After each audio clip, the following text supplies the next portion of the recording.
jerk's chicken. Sorry. Hello, everybody. Welcome in. I have a talent. Don't Okay. mind us just coming up with oops. I thought it was funny. Just coming up with titles for our episodes over here. So we are the NAT30s, and this is a continuation of the Bums of Green Astute Tyranny of Dragons. We are streaming live in person out of our garage. We have to come up with like a studio name for this, I think. I was thinking D30 Studios or 4D Studios or something like that. You gotta get out of that mind frame first from the pre. It's gonna be dirty. It's D30. DC 30. That's what I was thinking. DC 30. Anyway, so announcements. We have our Patreon continuing along. Patrons get a little bit of extra stuff, like 2-week early access to our edited VODs and an automatic entry into our monthly giveaway. This month's giveaway, you will see below me at some point the new dice. They are very spring-like. Springtide is what they are actually called. That is their official name. From Almost Critical Dice, who we have a lovely partnership with. I think we have... we've got some folks watching, actually, because... So I'm just going to keep naming dice for them until they give me even more of a price cut than we already get. You know Speaking of the price cut... I'm just going to keep throwing names out there. Yeah. Go to their website, almostcritical.com. Actually, you can do the Almost Critical in the thing, or almost... Yeah. Ooh, and you can use our code for 15% off, which is a really good deal. So it's NAT30s for 15% off on the store. Or you can keep watching, enter using your channel points, become a patron, hang out in the Discord, all of that, and you will get entries into the monthly giveaway. Congrats to last month's winner, Lore Shadow 88, i.e. Josh. Congratulations, and thank you for continuing to enter. Let's see, we got merch, we've got things. We no longer have our Etsy store, but we do have our TeePublic. So you can check out our Linktree, which I'm pretty sure this thing brings you to the Linktree. I'm pretty sure there's a sale Wednesday till like the weekend on the TeePublic this week. So alright, sales. They're always having sales. Yeah, essentially every other week is a sale. So right. Buy stuff when it's on sale. Or if you're a patron. patron. Oh, when you're a patron, you can just buy it whenever you want. We've got a patron code that gives you a sale all the time. So there's that as well. Anything else? We are not going to be playing next weekend on Sunday because it is Easter. Boo. I know. Boo. Who's actually doing something the holiday? on Easter? Huh? I said, who's actually doing something on Easter? Normally I wouldn't care, but I have we got kids too. We got the infant, so I have to take her around, show her off. No. You make them come to you. I don't want people at my house. Why do they come to me? Fuck that. I go to them. Just hold her out the window. Out the window. No, you go to their Behold. house. No, you can go to their house, and that way I can be like, oh, she's like just like pinch her. She's like, Rah! Like, oh, she's super cranky. Oh God, I gotta get her out of here. I gotta You're go. so home. green. You're so green. You gotta. My first one is older than. Yeah, but it's been so long. It's been so long. So I remember. Anyway, we got merch. We're such bitches. And we like bitch at each other. Yeah. We got merch. We got sales. We got a game that we're about to play. We're trying to start earlier, by the way, folks. So this was an attempt. Did all right. It was an attempt to start at 4 o'clock. It is almost 4:15. Tell them to get here at 2. No, we were here. I just, No, we need to get here at 2 if you want to start at 4.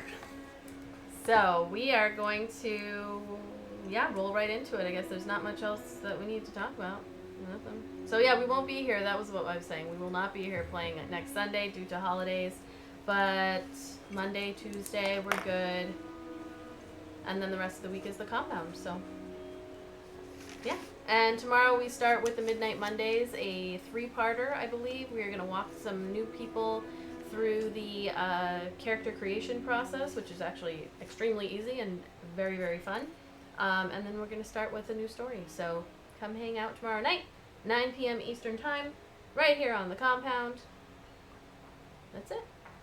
Right. All right, Let's we're gonna roll. roll into our intro like and be back in a moment. I felt like you were going to be like, right here on WBRU.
Half that All jar right. has been just destroyed before the games So even started. we pick up with the bums of greenest docking the frost skimmer in Neverwinter Giggity.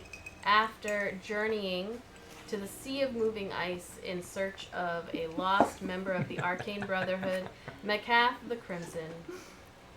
You found your target hidden in an ice lair and taken prisoner by a great white dragon. An intense battle with the giant worm saw you victorious, but not without cost for the ice hunters, who had been stuck under service of the dragon for many generations. Nevertheless, Aruthator angrily fled to recover from his wounds, and you all spent some time excavating for treasure and magical items in the lair. After several days, you cast off on the frost skimmer towards the city of Luskan, or Luskin, home of the Arcane Brotherhood at Host Tower, per Macath instruction. Some strained conversations took place as you tried to convince her to return with you to Waterdeep, but you were ultimately unsuccessful and left the sorceress behind to head south to Neverwinter, where Captain Larusta and Frostskimmer had originally met you. Several more days of uneventful travel allowed you to bond with the crew and amongst yourselves before it brought you to the docks of the Jewel of the North. And we rejoin you as Karish tosses a rope to a waiting hand who begins to help moor the longship to the dock. So the first mate of the ship just kind of tosses over to a hand that's there at the dock. You see people on the ship beginning to put everything together, and some stretching and like sighs of relief. You had picked up a random traveler who had gotten stuck on like a little island off the shores of Neverwinter named Barreras, who turned out to be a cleric of Shantia. So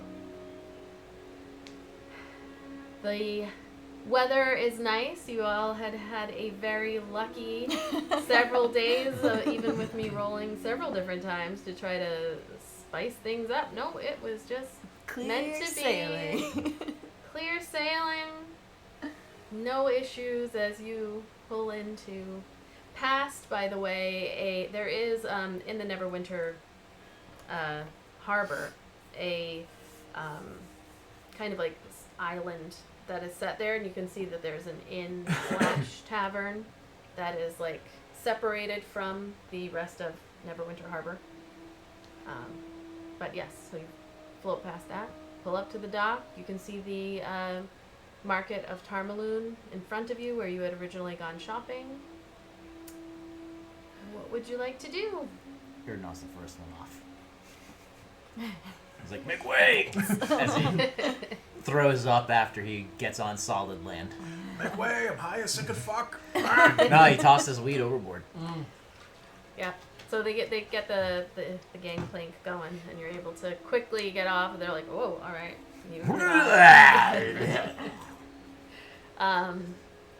Yeah. The rest of the crew just kind of gets everything together. The captain is like captaining, so he's helping others and everything. Getting ready to go.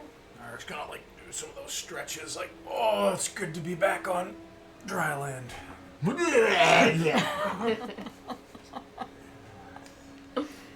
Ration bars just come up. This is where Abaddon's family is, correct? Yeah, Neverwinter Okay, is just wanted where, to double yeah, check, the make sure I Bond wasn't- family is. The bombs. The Bonds.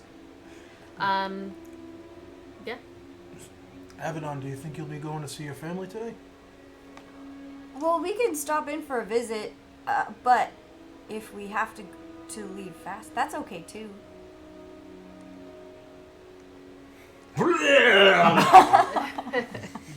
I'm almost done. He just kind of like just slaps the back of her, not Yeah, way Micaiah down comes here. over, like pulls your beard out of the way, like, over your It's shoulder. okay, shh, you're still beautiful. As I like pull it out, shh, you're beautiful. All right. You in a rush to be away from your family? No, not at all. Oh, I'm sure that they're fine. We left them and they were totally fine. But if you're hungry or we need anything, I'm sure we could ask them and we could get some free food. I think the less interaction with them as a whole, the safer they will be. Probably right. I think you're right too. Not saying you cannot go visit them, just perhaps you just yourself. Or maybe one of us. That's take a one. great idea. I should go alone. And then I can meet you back wherever. Do we have to leave today? Should we travel on? We should probably check in first. Did we have a contact in the city? I can't remember. Isn't this where our tower thing is? No. Nope. No. This is Neverwinter. Oh. This is the winter place. Oh shit. Where's the council? Is it here or Waterdeep. Waterdeep. We Okay. have, we have to take we took the teleporter when Oh, we came Yeah, I here. remember. I forgot about Yeah. that too. I thought I've also missed like half these boat traveling sessions. in my so- mind I had thought we took the Griffins, but that was at some bridge. I totally flip flop things. You know what? I think you're right. I think I will visit them for what time of day is it? I kind of forgot. What did I say? I think it was the afternoon. Pretty sure it was the afternoon, like 2, 3 o'clock. So, the captain comes over to you all. And is like, "Well, we're done. Where will you be off to next? We're just gonna hang out here for a little while and see what our next mission is." Sorry. Nope, go ahead. Abaddon is gonna slink out if people are talking. Okay, so you go on past. Yeah. You can make a stealth I was check. gonna say, do we notice her? Okay. I mean, so it depends. Are you trying to be like No, not nobody see, or necessarily just like trying okay, to. I'm gonna go Yeah, now. I'm just like gonna Okay. go. All right, so What happened?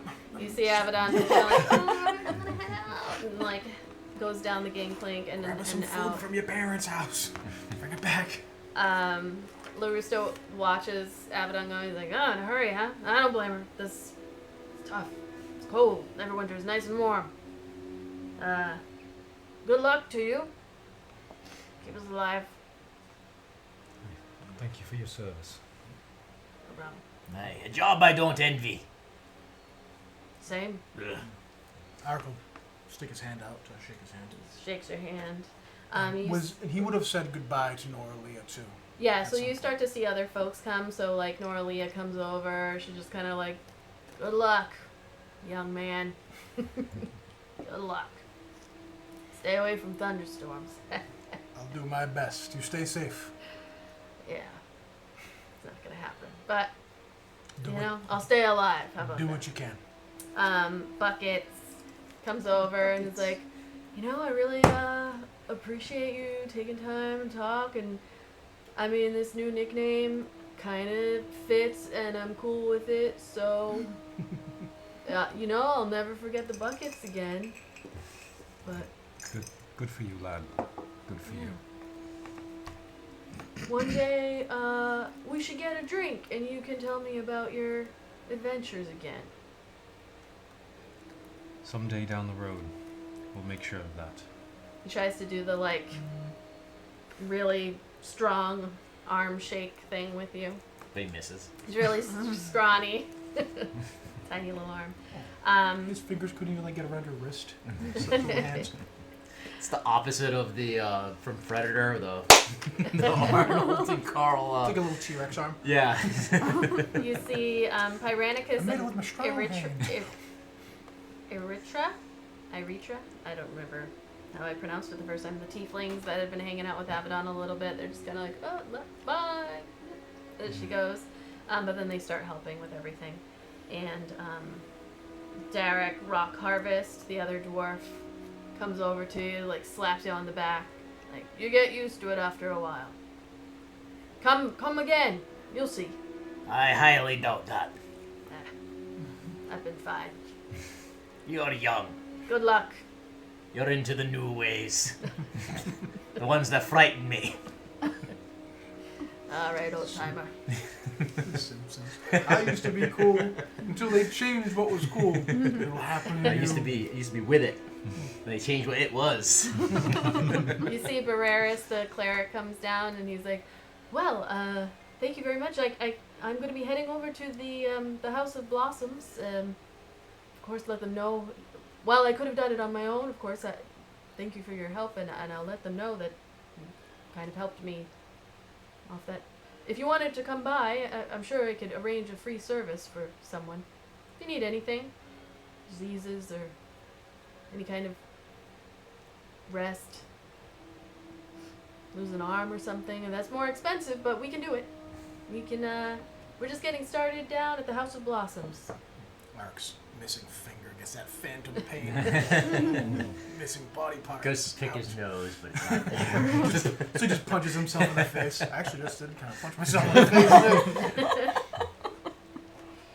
So he begins heading off away from the docks. You can see, like, where you're at, there's the big market of Tarmaloon, and behind that is the large stone wall that beyond that is Neverwinter on this side, and then on the other side of the river, of the mouth of the river, Neverwinter continues over there, and you can see the large and like extending up Castle Never that just kind of like, you can't get a lot of detail from where you are, but it is clearly like the center point of this city.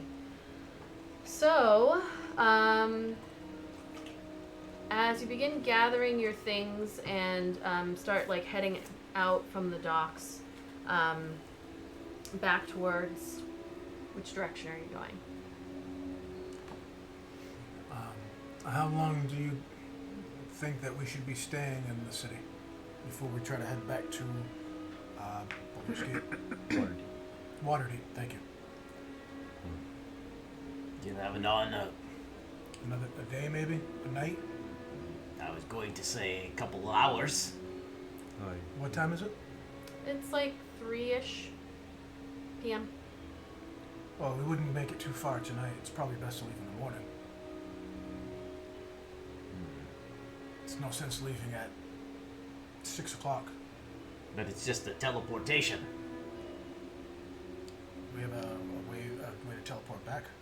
Yes, at the yeah. Oh, I thought that You was- all teleported to Neverwinter in I remember. the... I thought for some reason that was like a It was a one way. Well, no, that it was like a one-time Walk back. thing. I thought it was like a one-time No, thing. it's like a hub, like a teleportation hub. Yeah. Okay, scratch all that. As you're standing there talking amongst yourselves, Zan, you look to your right, and standing right next to you is a familiar face.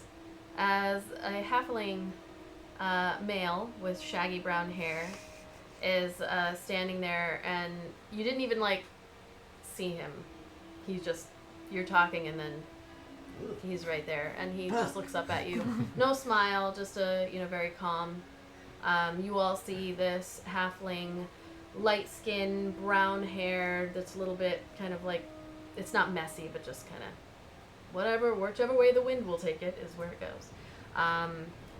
Wearing clothing in greenish colors, no shoes on his feet, so you can see the hair, kind of brown hairs up on the tops of the feet. You immediately recognize as Orivius, and just makes eye contact with you, gives you the rest of you a look, Kaya as well, and then just looks at you again and goes, "Come," and starts walking. Excuse me, everyone. The hell is that? Probably Hopper business, if I had to guess. He actually turns as you begin walking. He says, "You can come too." Or not. And are you gonna follow? Might as well. Zan, who is this fellow? A friend of yours? Yes, one of the first, when I first initiated him, told me a few things. You can trust him. Yeah, so after that I will follow. All right, so the rest of you follow Except for you. Orivius as he heads along Skipping through the town. He heads along the river, the Neverwinter River, as he continues. The river is on your left, and you find yourselves walking past a broken down and completely disheveled bridge that is on your left. Are we crossing. still streaming? Because my Twitch says an error occurred. Yeah, no, it's just you. Probably. It's just you. Every time. Just checking. Don't worry, I have it. I have it up in front of me. So you pass by this broken down bridge, and you see that you pass by this Sleeping Dragon Bridge. It's there's a plaque that says Sleeping Dragon Bridge. It's a little bit broken as well.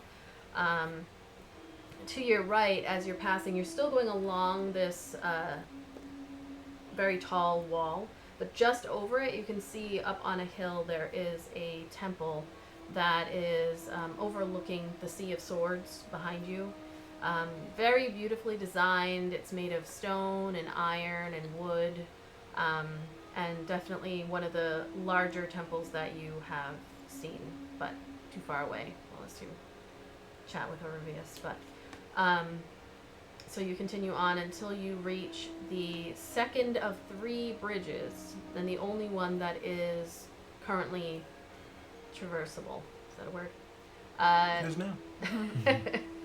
So this one is the Winged Wyvern Bridge, and you begin heading over, and as you do, you can see directly in front of you that Castle Never is just extending up. Very imposing and kind of very beautiful in its own way. It's got sleek designs, lots of little towers that spike up towards the sky. And it's obvious that we're headed in that direction. The bridge goes over directly to where that castle is. To your left, you can see the other bridge is also broken down. So while that is happening, you guys are taking a stroll through the city. Abaddon, where did you go? Abaddon probably would head to her in the direction of where her family's house is. Would she have an idea, kind of? Yeah, ish. because you kind of like you left from that tavern that you had all kind of been walking to. I'm gonna have you make an investigation as you That's fair. try to navigate where you're going.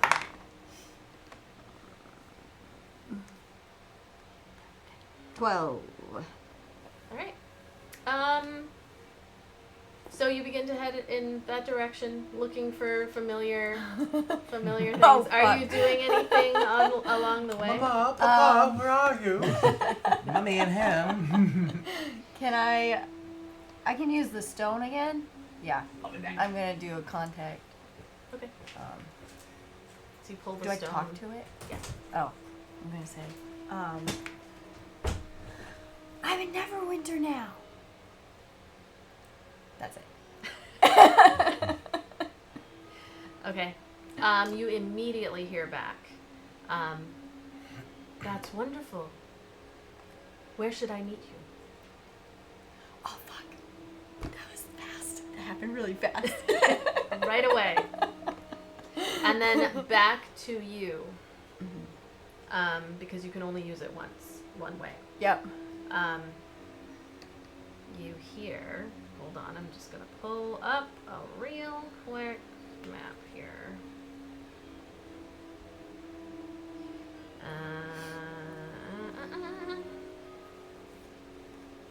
So, Oh boy. yeah, you were not expecting such a quick reply, despite the fact that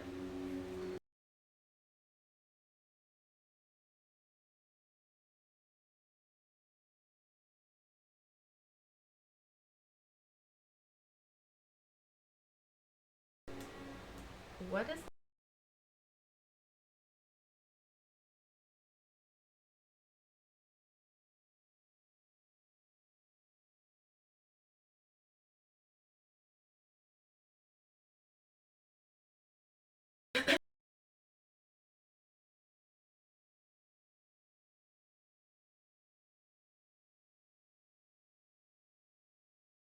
meet me at the southern side of the Dolphin Bridge, midnight. Okay. Whoa, damn. Okay. Spooky. And you can reply. So, okay. Abaddon will, she'll say, okay, do I have to be all alone? She's gonna ask that. Dolphin Bridge? The Dolphin Okay. Bridge. Another message comes to you. And you hear, that's completely up to you, my dear. But don't bring anyone who will get in my way.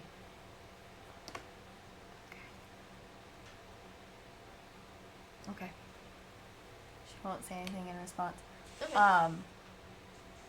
So, at that point, Abaddon is going to, like, you know, I know she's headed in a direction, but find, like, is there a quiet spot or, like, an alley There's so some much. little Yeah.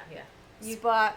Yeah. So she you're wants right. to just park for a minute and check on the egg in the backpack. Okay. So, like, very, where nobody's around or anything like that. Yeah, so you, this being the more expensive area, but Neverwinter went through the ruining, and so there are plenty of, although this is where most people with money have started to come back, you are easily able to find little alleys or broken down homes and whatnot. So you go find a small space in an alleyway and open up your bag. Yep. Egg is still there. Egg is still there. So, was it just an empty backpack too? Right? Yeah, Or was you got it was got like it from the just a ship, random yeah. one? Okay. Just stealing shit. It's just unpredictable. So,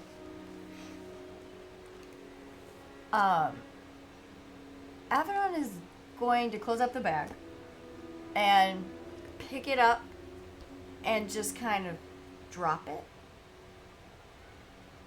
and see if it breaks in the backpack. You're like dropping the egg. Yeah, in the backpack. Alright, let me see what I'm gonna roll. I'm just saying, for the Pornhub thing, the ruining is gonna be another episode title. And you hear a little crack. Yeah.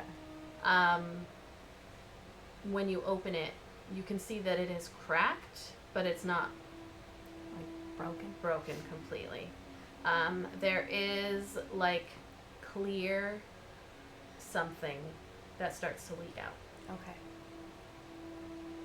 She's gonna pick it up again and like take a couple of steps and try to make it like fumble. Like she wants to do a, in case anybody's watching, kind of fumble Okay. and drop it again. Right. Make a deception check. What's gonna be the best I use? Not that one. I was gonna say, you gotta use your new, use your new purple ones. Luckily she's okay in deception. 7, 12. All right. So when you drop it, you stumble forward, and are you doing this in view of anybody, or you're still trying to do it like by yourself? Yeah, just by myself, but yeah, Okay. it's more of if anybody that you can't see. that is I watching. can't see Yeah. is watching. Yes. So you do it again, and Do you still have it in your backpack? Or Yeah. is that- It's still I'm it's trying to like envision it. yeah, closed in the backpack. I hate so you. you stumble forward,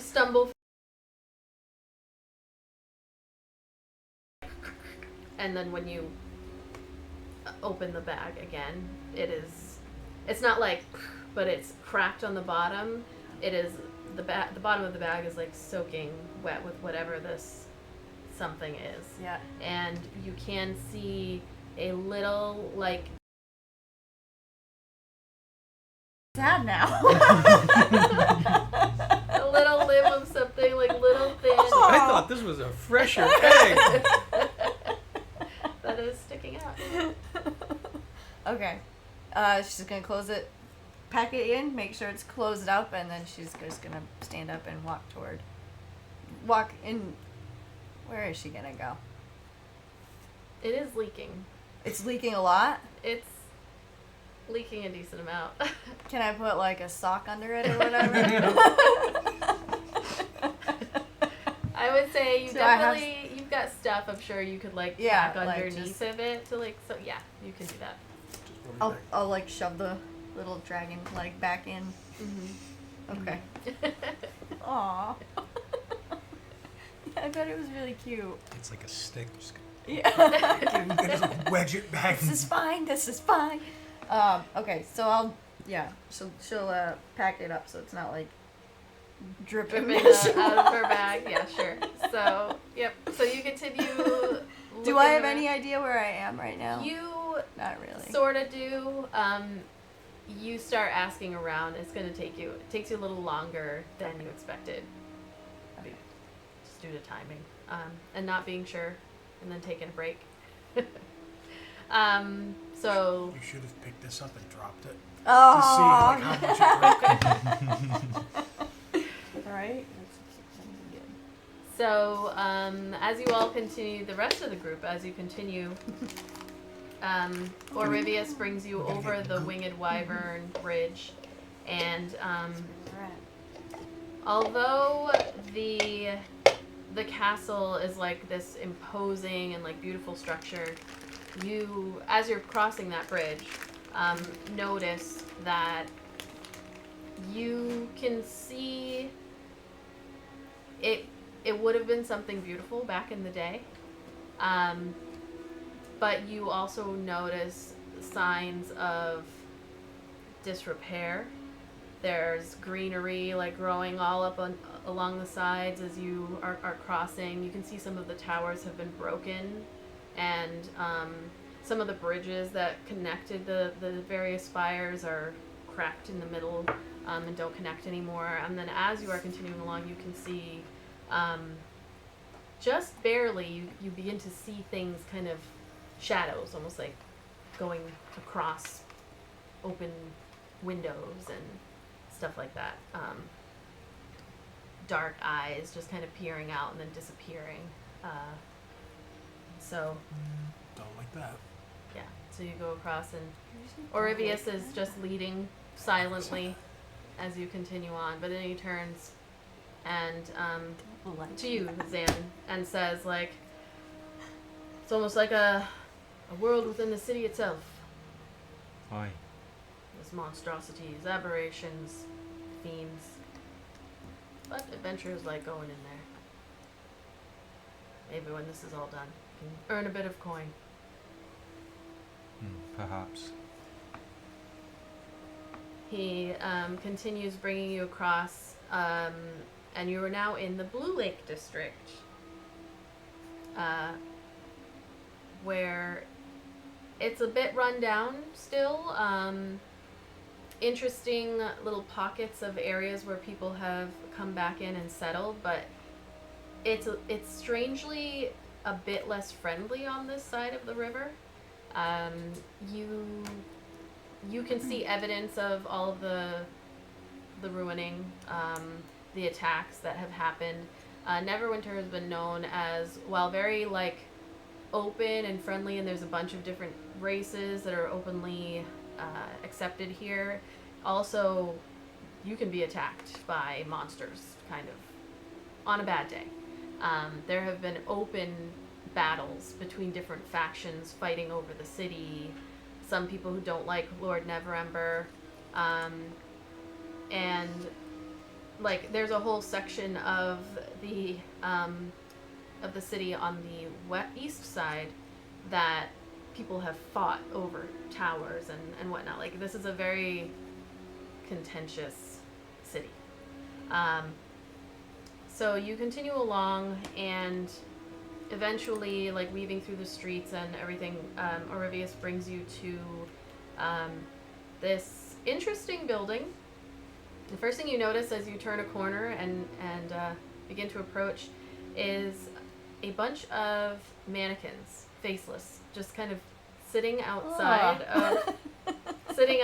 of the That's doorway. not creepy. Some Silent Hill shit. What is this? They have like clothes on them, very nicely dressed, but they're just standing outside. Like I said, no eyes, no mouth or anything. Outside of the door of a tavern that, with a little hanging sign, says a house of 1,000 faces. You head in through one of the southern doorway, and it's a very again interesting layout. There are folks inside, but there are also mannequins just positioned throughout the entire place, dressed up in various clothing. Whatever the like popular fashion is right now, that's what they're dressed in. And you see a couple of patrons. It's getting like 4 or 5 o'clock at night, and Orivius brings you up to the bar where there is a barkeep. And when she turns around, Zan, you immediately notice dark brown skin with almost like this golden shimmer to it, and blonde hair with, again, like gold tinsely kind of look throughout. She turns around and looks, and due to your recent-ish run-ins with the Fae, you immediately recognize her as being an Eladrin. Most likely Summer. But Orivius steps forward, and this is the most that you've really heard him talk to, but just that one sentence that he said. Yeah, last time he was kicking the shit out of Zane. Yeah, that just we quietly saw. doing it. But he turns and he says, "There he is. Here's Zan. And she smiles, this big smile, as all of you walk in. And she says, well, welcome. Greetings. Great to meet another. And the rest? These are my friends. The tall one is Arik. The dwarf's name is Erdnot, and that is Micaiah. Okay, like, hi. I'm just gonna have a look on his face when Zan says his name. Like, what the fuck? Why would you just say my name like that? But at the same time, I'm assuming that he knows what he's doing. So she turns and she says, I'm Therius, and this is the House of 1,000 Faces. Welcome. It's great to have you. it's an interesting establishment. Yeah, it was back in the day. It actually was a clothing store. I owned it about 1451. You know, the ruining, and I had to go for a little bit. When I came back, I figured nobody's gonna want any of my fancy clothes. I was able to keep some of them, so I have on the beautiful mannequins that I also hand created myself. So came back and decided people want drinks over fancy clothes. But I kept the name. I like the name. It has a nice ring to it. Yeah, House of 1,000 Faces. It's a beautiful name. So, she looks down at Orivius, who just kind of like nods, and then he just turns and walks out the door. She's like, well, I think we have a little bit to discuss. Toram! She yells out to the back room. You see another Eladrin comes out. He looks slightly different, but you can tell there's some kind of family resemblance there. The skin's a little bit lighter, and the hair is more of like an orangey color. But he comes out and taller than her as well. Like, how can I help you? How can I help everybody? And she's like, no, we're gonna go in the back and just have a chat. Like, oh yeah, I get it. So just mind the bar. Mind the bar. All right, enjoy your chat. Can't wait to hear about it after. She's like, let's go. Let's go. She leads you into a back room and then down some stairs. So this like back room has a this fucking thing, and then she opens that fucking thing, and then yeah, you head down. Door trap. Door. There's a door. A flat door on the ground. So she leads you down. It doesn't get creepy at any point. Like, she opens This up whole this trap thing is door. creepy to Arik. Well, for him, it doesn't get creepy. Very well lit. As you head down, like, there's sconces on the walls. Are there more mannequins down there? No more mannequins. All right, feels those are for the decoration upstairs. And she leads down, and there's like a whole living area that you head into. It's one of the most, if not the most comfortable Harper Hideouts.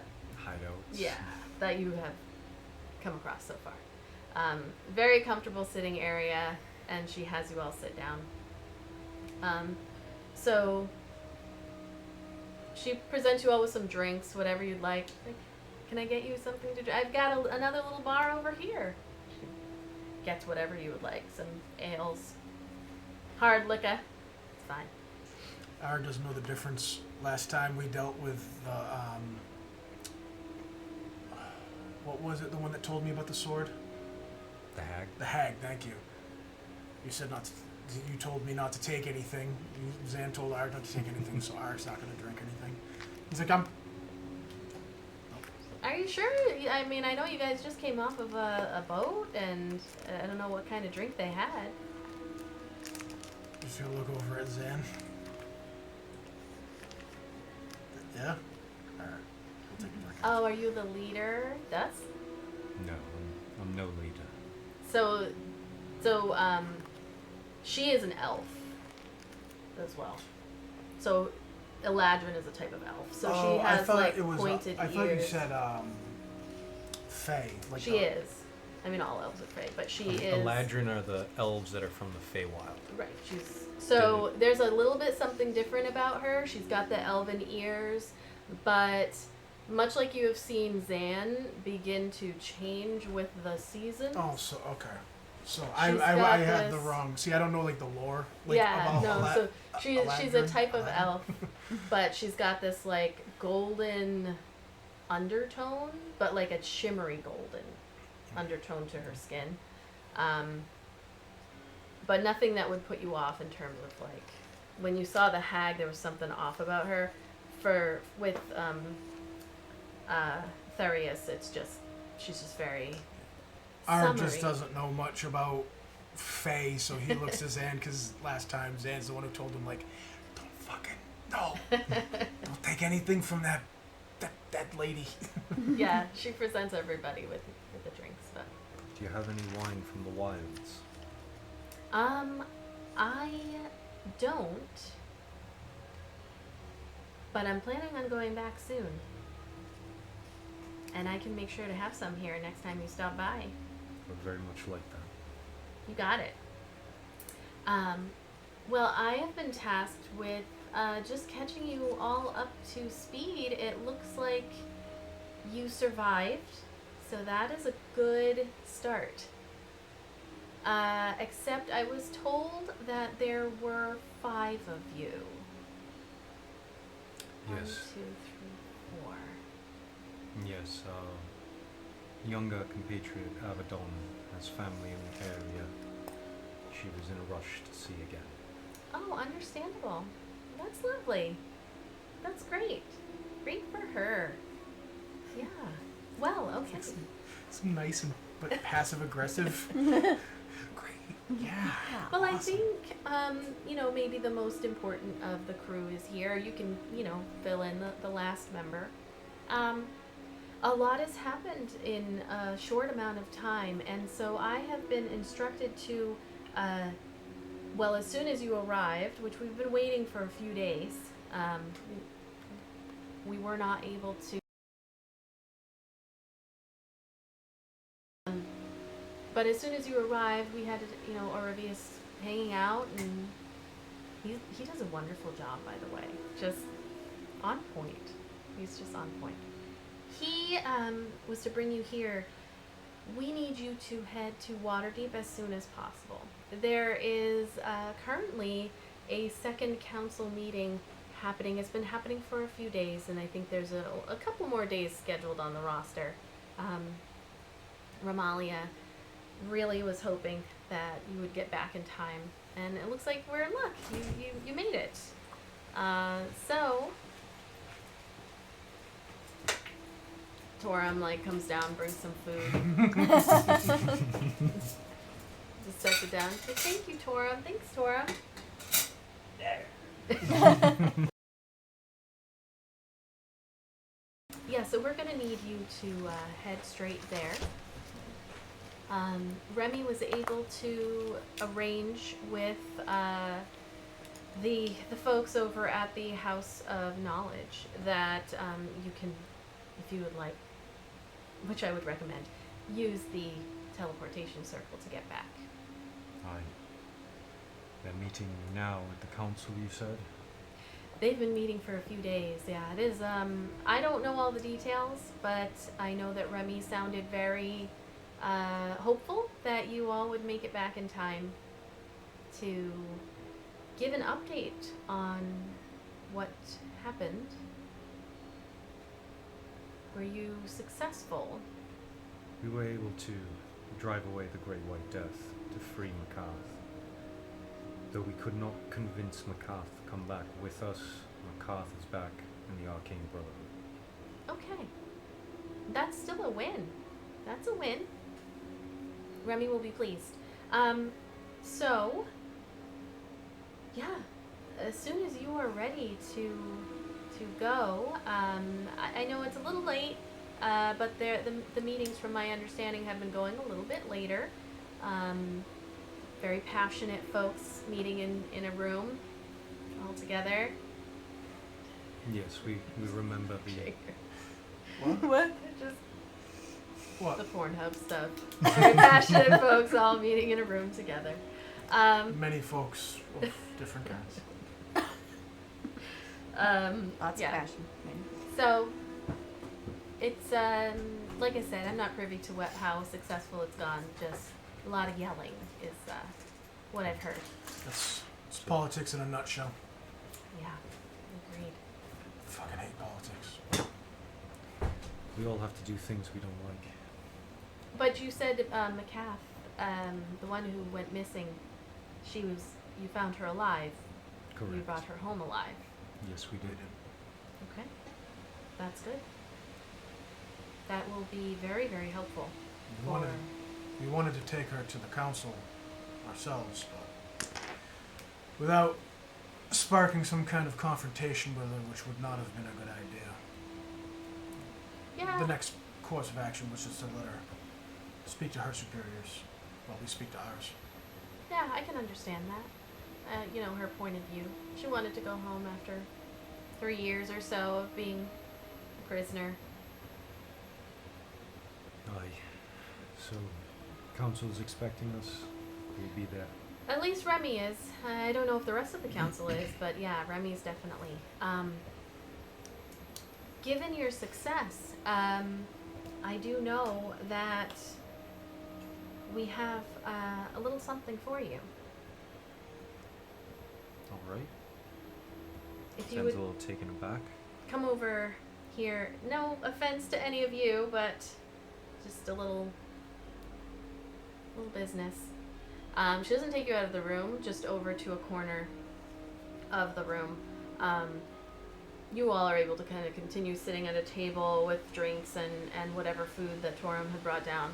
I was just wondering where the hell Avedon is.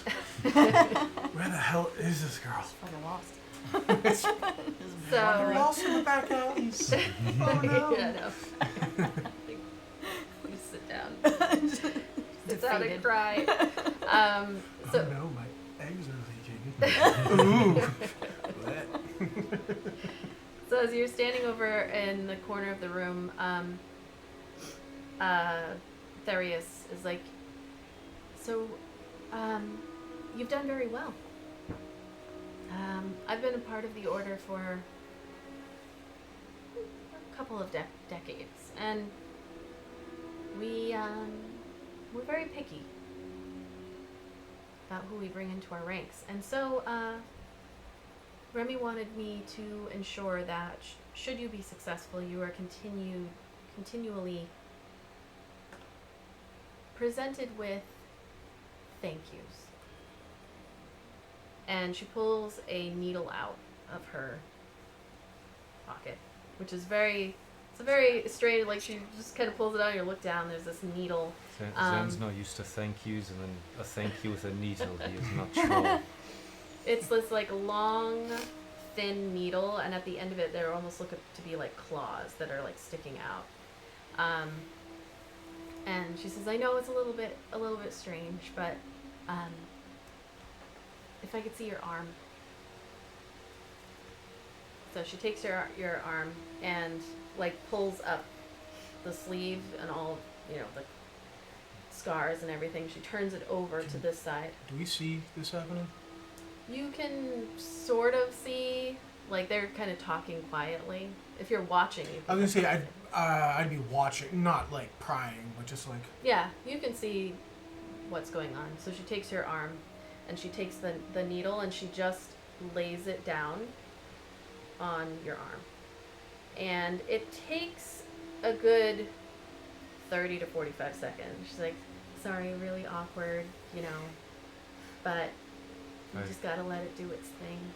I've met others from the Feywild. This is not the most awkward interaction I've No, had. no, you're right. You are definitely right. And honestly, time is so strange over there. Like, the amount of time this could take, it could be years, or, it's very, yeah. So after about like 30, 45 seconds, the needle just melts almost. It looks like it's melting down into your skin, and this design of intricate kind of claws and long, thin spires just is on your arm. And you have an Eldritch Claw tattoo. Oh. I'll write that down. It is attuned, so you would have to get rid of something that you are attuned to. It's an attunable item. But yes, you have that tattoo. And she says, I know this particular one was chosen by Orivius, actually. He said that you did wonderful things during your one-on-one sessions, your sparring, and this should give you quite an extended reach, we'll say, and should help out in your future endeavors. So, Thank you. of course.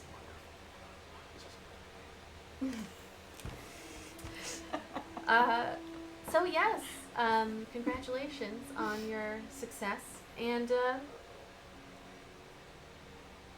Is she talking to us again? no, she just kind of looks over at everyone, the rest of you. She's like, you can rejoin your friends, and feel free to share. I mean, that's really exciting. Thank you. When he comes, Didn't even hurt. No, the other tattoo hurt much more than this one. Yeah. ours would be like nice ink. This one. Never seen anything like this before. You can feel the energy from it as well. Like, it's like when you do like a little bit of your kind of monk hand motions and just kind of like a little punch, and it's almost like you can feel that your arm doesn't physically extend out, but the reach Feels as though it is further. So yeah, you all sit there. You're welcome to, eat a meal. The House of Knowledge doesn't particularly close, and, the scribe is not going to be any more pleasant or less pleasant, regardless of the time of day. If anything, he may be asleep, and you won't have to deal with him. But, yeah. Do you have any messengers here in the city that we could get word to Abaddon to meet us? What does she look like? She's kind of hard to miss. She's a pale white tiefling with flaming red hair. Okay. Her family are the Bonds, the artists. She Oh, really? is headed there. Okay. Yeah, sure. We can find her. No problem. Thank you. Do you want me to have her meet you at the House of Knowledge? I think that would be best so that she can spend some time with her family before we have to go. Sure. Yeah. She could meet us there after dusk. Okay. All right. Sounds The good. House of Knowledge, is that where we arrived? Yeah, that's the teleportation place. Yeah. It's Remember a And town. on the, Remember- on the other end of it was the Temple of Tempest, right? Yes. Okay. Yeah. In Waterdeep. Yeah. So, you are able to finish having your meal and your drinks, and show off your new tattoo. New ink. Ink. Wow. Magical ink. No. How long before we Sorta should new. leave? How long do you think we should give Abaddon? Another hour or two. It's best we head our way to the House of Knowledge now then. How far is it from here? You would have to go. You would have to go the long way. Does So- Abaddon know to meet us there? She will. We're gonna send a messenger. It was a whole thing. Okay. I don't know shit about shit. Hey, Raiders! Thank you for the raid, Role Players Guild. Thank you. So Abaddon. Yep. As you all are eating and chatting and looking at the brand new ink, you do find your way. Like, after asking a couple of folks, yeah, they bring you, they point you in the right direction. The little duck. Are you my mommy? I don't think it's a duck. I think it's like a little bird. And You ruined the joke. You overthought it. It's not a duck. When you go up and knock on the door to or actually, I'm not going to assume. Are you going to knock, or are you just going to walk right in? She's just gonna walk in. Okay, so If it's open. Boots Yeah. the door down. yes, it's open. So you just kind of open the door, and you're greeted right away with that like kind of. Normally, it would be a station where like a guard would be on the side, almost like if you picture a coat room, kind of like you walk in and there's like a little station to the right side, and then you would go further in past the double doors, but there's nobody there. There's no guard. So you just kind of head through the first set, go right into the second set. You're immediately faced with that stairwell that leads up to the second floor, and then around the sides. Did I show you that you all the bond? In the Discord, yeah. Okay. And as you do, like coming down the stairs kind of quickly, you see Alyssa, the blonde-haired, like butler woman. She comes down. She's like, "Excuse me. Oh, hello, young mistress. Hello. Hi. Where's my mom? Where's Dad? Well, your father is out and about. But the mistress is she's outside, I think. Out She the can back. So just Nice to see hustle. you. Yeah. You like go through. You remember going through the kitchen, like the back door. Oh of yeah, the yeah. kitchen. Normally, so it's like 3-4 o'clock. Yeah, in the kitchen right now, you can see Fargrim, the dwarf. He's got like the kind of mutton chop sort of beard, and he's just kind of dancing and wiggling. Everything that you saw before. It's like this is just how he cooks, and he's like, he's cooking, going around. Maniac on Yeah, the floor. exactly. And you go through the back door, just wave at him real quick, and he doesn't break his song. For anyone. Hey, what's going on? As he's like stirring up a bit. That's a sticker on his pickup truck. A break for no one. And he does. He breaks for no one. When you head out the back door, that was where you had opened the door, and all of those red flowers were there. And you see Roz just out there, kind of on her knees. She's got gloves, and she has this like pillow, as you do, and she's knelt down on it, and she's just like pruning the flowers and taking care of all the little flowers. She doesn't notice you actually as you open the door. Is it because she looks like her grandfather? Abaddon will go and just like hop on the. How big is the pillow? Is it big enough that I can No, it's jump just on the one of pillow? those, like, little, Oh. no, It's a just one of giant those little- beanbag pillow. It's just a It's little like pillow. the blob when someone's on it and you jump on the other side.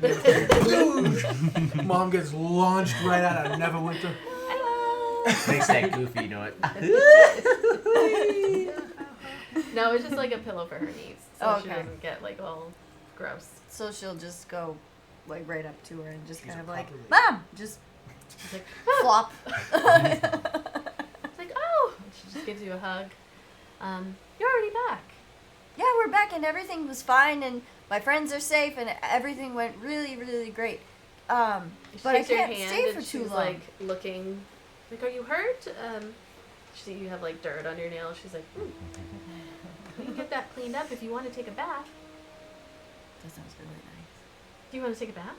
I don't have very long, Mom. Can we visit? All right. Yeah, of course. Yeah. So what happened? Oh, it was so busy. There was a dragon. There was Oh my gosh. all sorts of people, and none of them even would speak our language. It was really tricky. And then when we got there, I didn't really like the other lady. She was super rude. But then she started liking me a lot, but she didn't want to come all the way back with us. So then she left to go find her friends that were in a different place. Mhm. And then we took the boat, Uh-huh. and then we got back here, and now I wanted to come and visit you and say hi, but we have to go to another place Well, these folks are because that we. What did you say? Because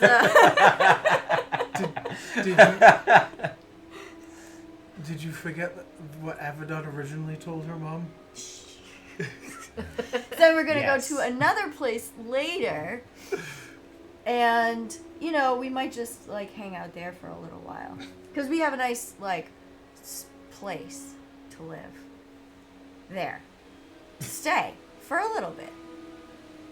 Okay. Did you say dragon? You Oh no, like just a little dragon. There was barely even a dragon nearby. I mean, we saw it from far away. But I mean, we see them fly over. Yeah, and of that course. strange feeling, and it gets quiet, and then sometimes they just fly right overhead. Yeah, it's wild. Terrifying. They're here. Well, I mean, they don't do anything. Just they fly. It looks like they're flying with purpose. We don't have the luxury that Waterdeep has, where they have that dragon ward, so dragons can't enter the city. Of course. We don't have that here, so we have to be careful. Of course. Mom, do you have any snacks? Yes, of course I do. Come on. I mean, I've been out here. The sun's starting to go down anyway, so come on. Let's go see what Fargrim has. The two cult members sitting in the van out front listening this whole time just looked at each other and went, Execute Order 66. Even you could tell, like, she was barely hanging on to what you were kind of saying. The fact that you just were there was enough for her.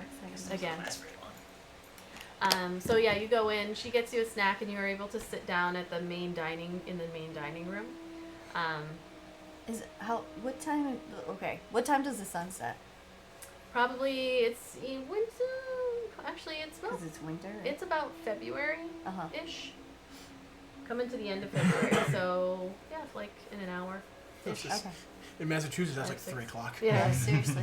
5, 6. You got there about 3.5. Okay. Yeah, so after a little bit, she just sits there, and whatever stories you are willing to tell her, she just like nods, and yeah. Okay. I think she's just gonna talk about like food, the boat, and then that she met tieflings and liked them, but that she didn't like somebody whose name she can't remember. Well, Which is probably Macaf. was not worth remembering. I love the way you play Abaddon. But like your pauses and everything are so like perfect. At one point, she actually says, "Oh, I want to show you something I've been working on," and she brings you out of the dining room into that like study room that you were in, and then further like to the left into what is an artist's room. There's just art supplies and paintings that are half done and all of that. And one of the paintings that she shows you is another Neverwinter. This is her thing. Neverwinter, and in the foreground you can see almost like this undead kind of zombie face that's like right there. And in the background you can see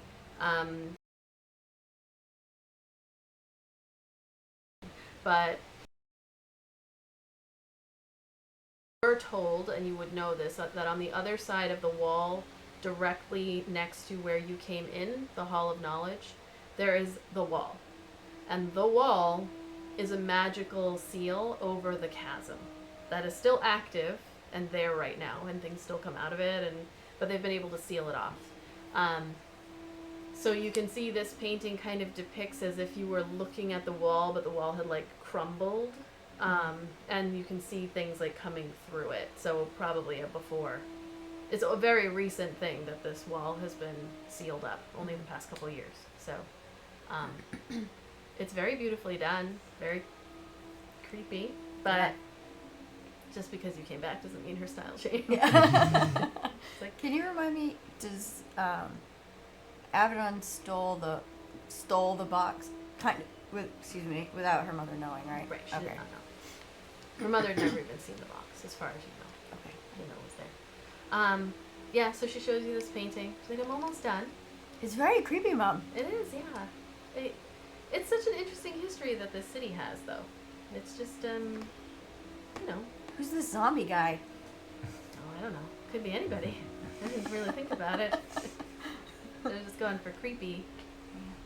It absolutely works, Mom. I love it. Thanks.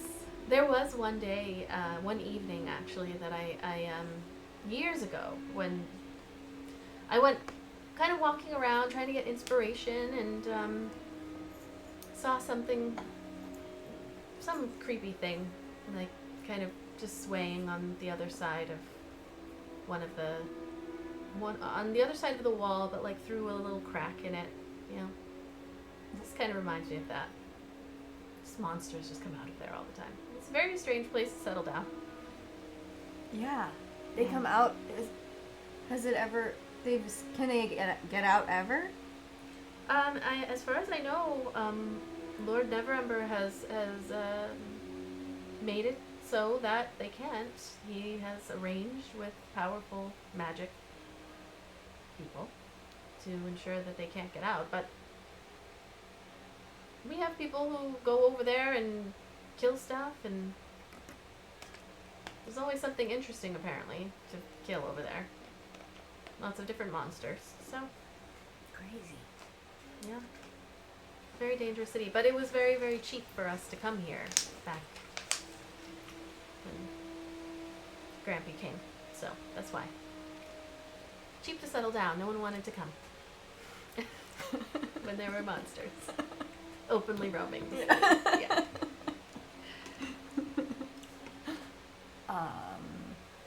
Okay.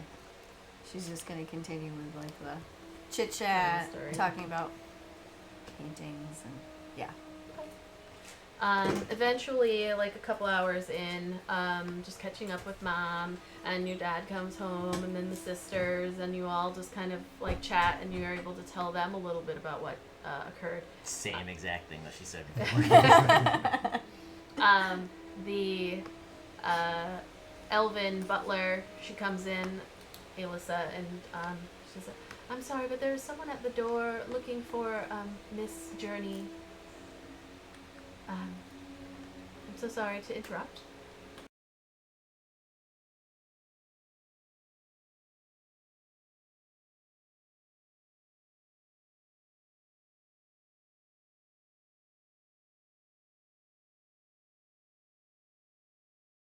But I'll come back and visit as soon as I can. Yeah, please do, please do. Or you can come live with me in Waterdeep.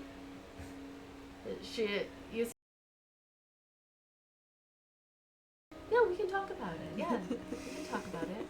Your sisters are like,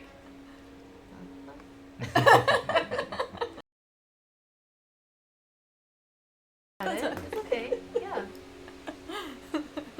Okay, so she'll get Aggressive.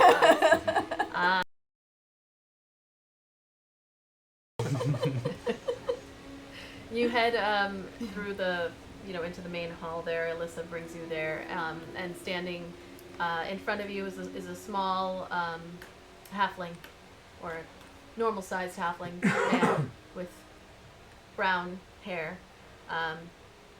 He looks you up and down. He says, "Come." He just starts walking, Okay, I'll follow. and that is.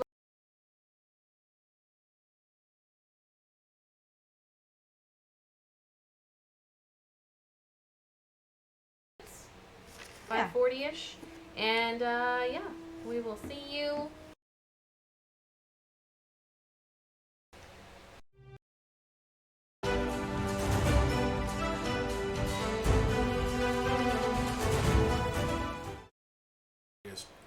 Like the North Island Hi gets snow. everybody. Oh, Diana. You know what I mean? Yeah. We are waiting for one more, but in the meantime, we did not do a giveaway. So I was thinking of seeing who was actually in the chat. Cheese cat. Shit, I I'm do so see Cheese Cat. Just. I mean, do we, basically, my thoughts are This like, chicken if there's sucks. enough people to do a giveaway, It's I'll actually do a good. giveaway of like NAT30s merch, including this really fun, which you may not be able to see, rainbow NAT30 pin, or Rainbow Happy Dice. yeah, or we got the happy dice here.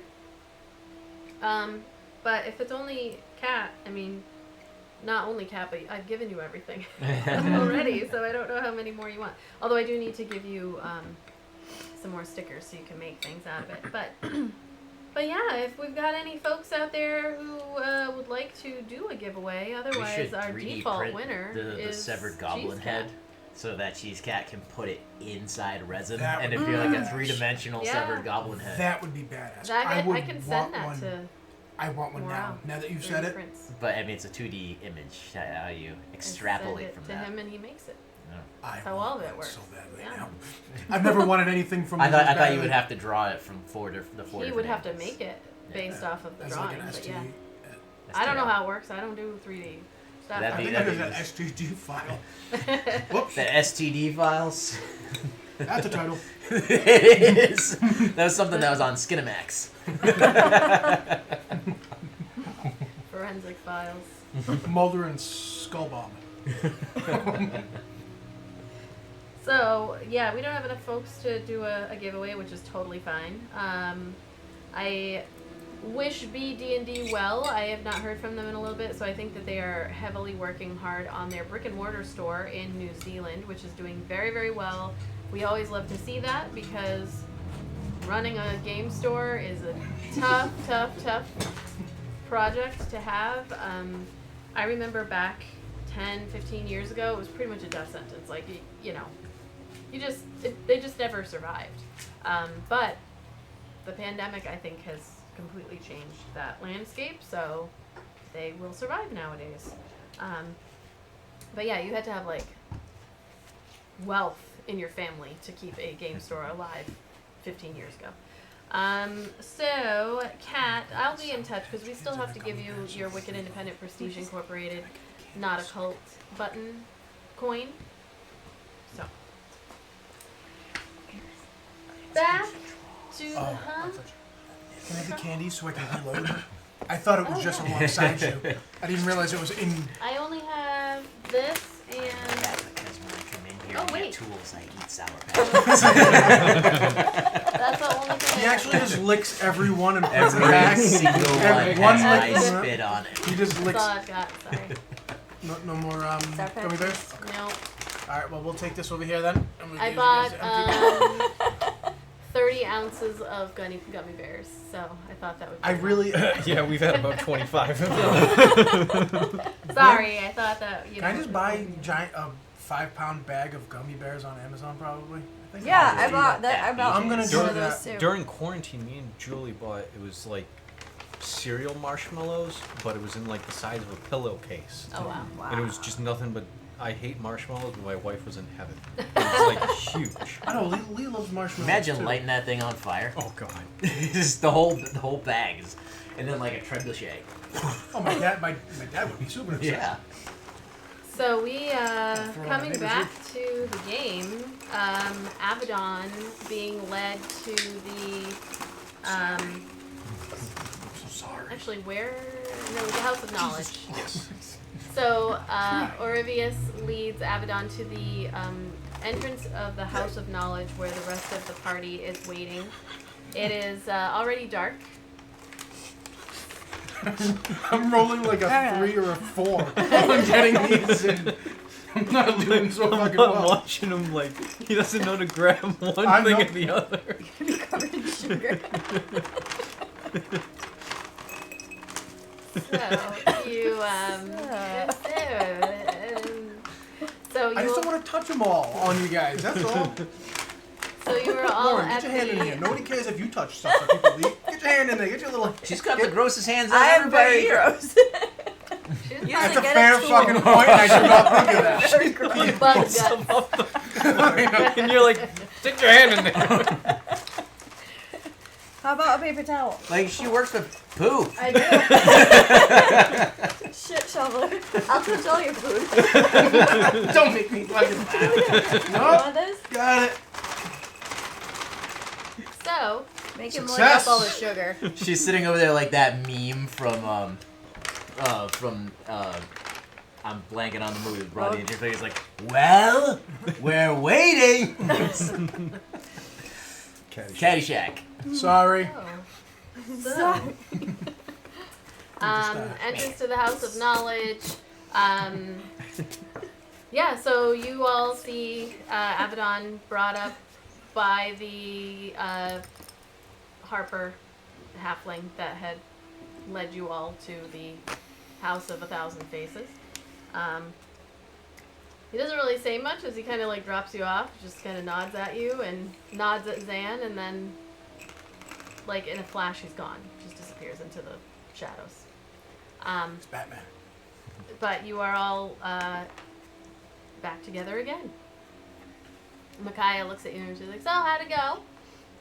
Oh, my family, they're just wonderful. I can't wait to just come back and see them again. But they didn't want to come with us to Waterdeep or anything like that. And I did have something to eat, and it was really good. But that's it. And it seems like such a short visit. You didn't tell them too much, did you?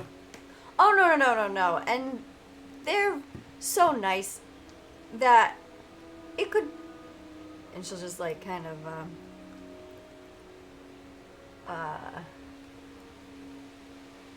what's she gonna do? Shit!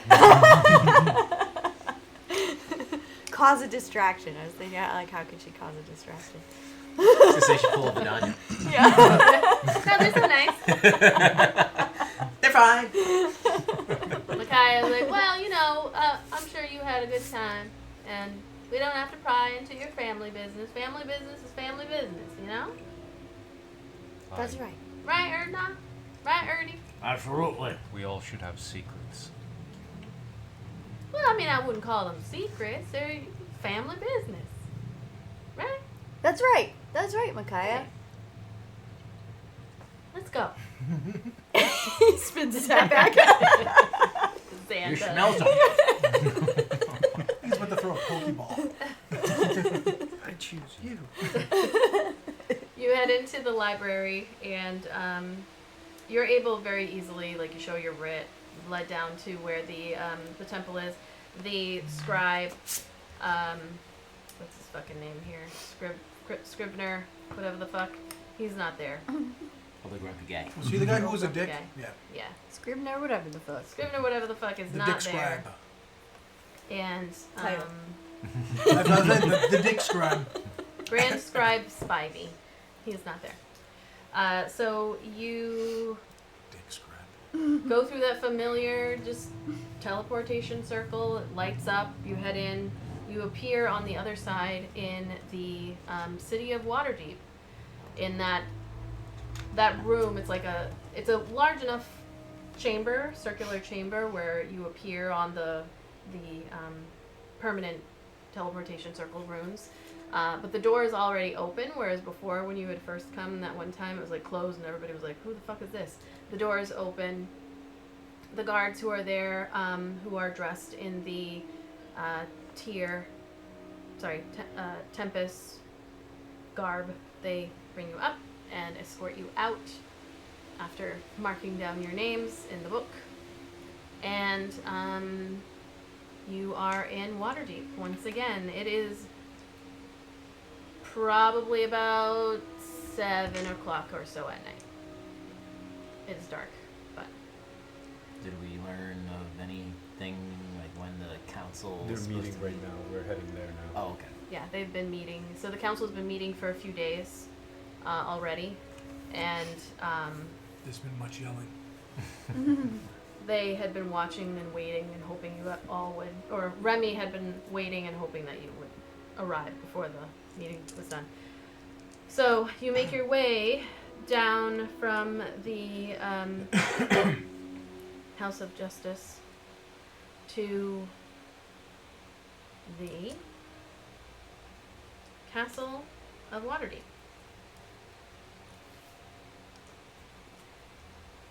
It is dark, but you are easily able to pass the guards with your writ from the Lords of Waterdeep, and you enter into the main hall there. And you're told to wait. Eventually, familiar Ontharr Froom comes sauntering down. Is like, he's gotten a little bit bigger since you last saw him somehow. It's been like a month. Balding head, and he comes out. He has a smile on his face, and he's like, Great to see you. It's good to be back. Yeah, good to see you all in one piece. It's intense in there. But I think your presence is necessary. Aye. Have things gotten worse in our absence? So much worse, yeah. It's gotten pretty bad. Oh, good. Anything we should be aware of before we get in there? Well, there's been a changing of the guard. Neverember is no longer the head of the council. No longer the Open Lord of Waterdeep. That has gone over to Larel Silverhand. You'll see the Did we rest. meet that person? You did. What was the cause of this? Politics. He just continues on. I will once again say, fucking hate politics. It's always politics.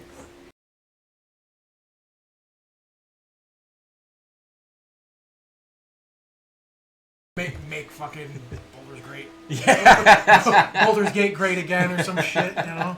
Yeah, you met. Neverwinter Silverhand. 2024. Yeah, you met her when you did the first council. She was the light skin, light hair, like right next to Neverember on the circular table. She did a lot of speaking. So you begin to head down the open hallway. It's nighttime-ish. It's getting there, so it's a lot more quiet than the last time you were here. But as you approach the chamber that you are familiar with, the entrance of, that leads into that open round, you begin to hear, like, loud voices and yelling. And Anthar just kind of looks at you all and is like, here we go. Fuck you. No, fuck you. No, fuck you. And you head into the round room. Oh, I have different music I was going to play. I don't know if it actually applies, but we'll go with it. It's just the Final Fantasy battle music. So you head into the open chamber, and it's set up almost exactly as it was before. That large circular table. Everybody has a place where they're sitting. You can see Lord Neverember, not at the head of the table. He is to the well, you're looking, so he's over here. But standing up, everybody's kind of standing. Some are standing, some are sitting, but there's like tension in the room, and some people are yelling at one another. You see Larel Silverhand is at the head of the table now, and she's standing there. She's got a white robe with like flare that comes off the side, as in the seat of the Open Lord of Waterdeep. You recall that Remy, her husband who was murdered, was a like one of the masked lords of Waterdeep, where they have others who are out there, but they don't share who they are. But there is always an open lord, and now it is Larel. She is standing there. You also see the familiar Marshal Ulder Ravengard, who is the dark-skinned human with the big silver armor and then that blazing fist for the Baldur's Gate flaming fist. Taryn Hornblade, who is there for the the meadow shit. Meadow shit. The meadow shit. Haven't heard of that outfit. Taryn. The important thing Hornblade. are the little cakes out. That's I was waiting. Oh, Silvery Moon. Sorry, Meth Rammers. They're coming, get the cakes. There is See, Silvery Moon? Silvery Moon. Silvery Moon Meadow Shits. Meadow shit. I like it. You see Ambassador Conrad Braun Anvil, the dwarf.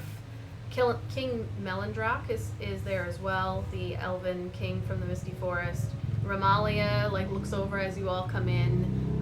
Nobody's expression changes when you step in. And then Lady Dala Silmerhelve, who actually Abaddon had you want any cake? That time is there as well. And she actually, her expression changes when she sees Abaddon come in. There's a little bit of a smile that you see on her face.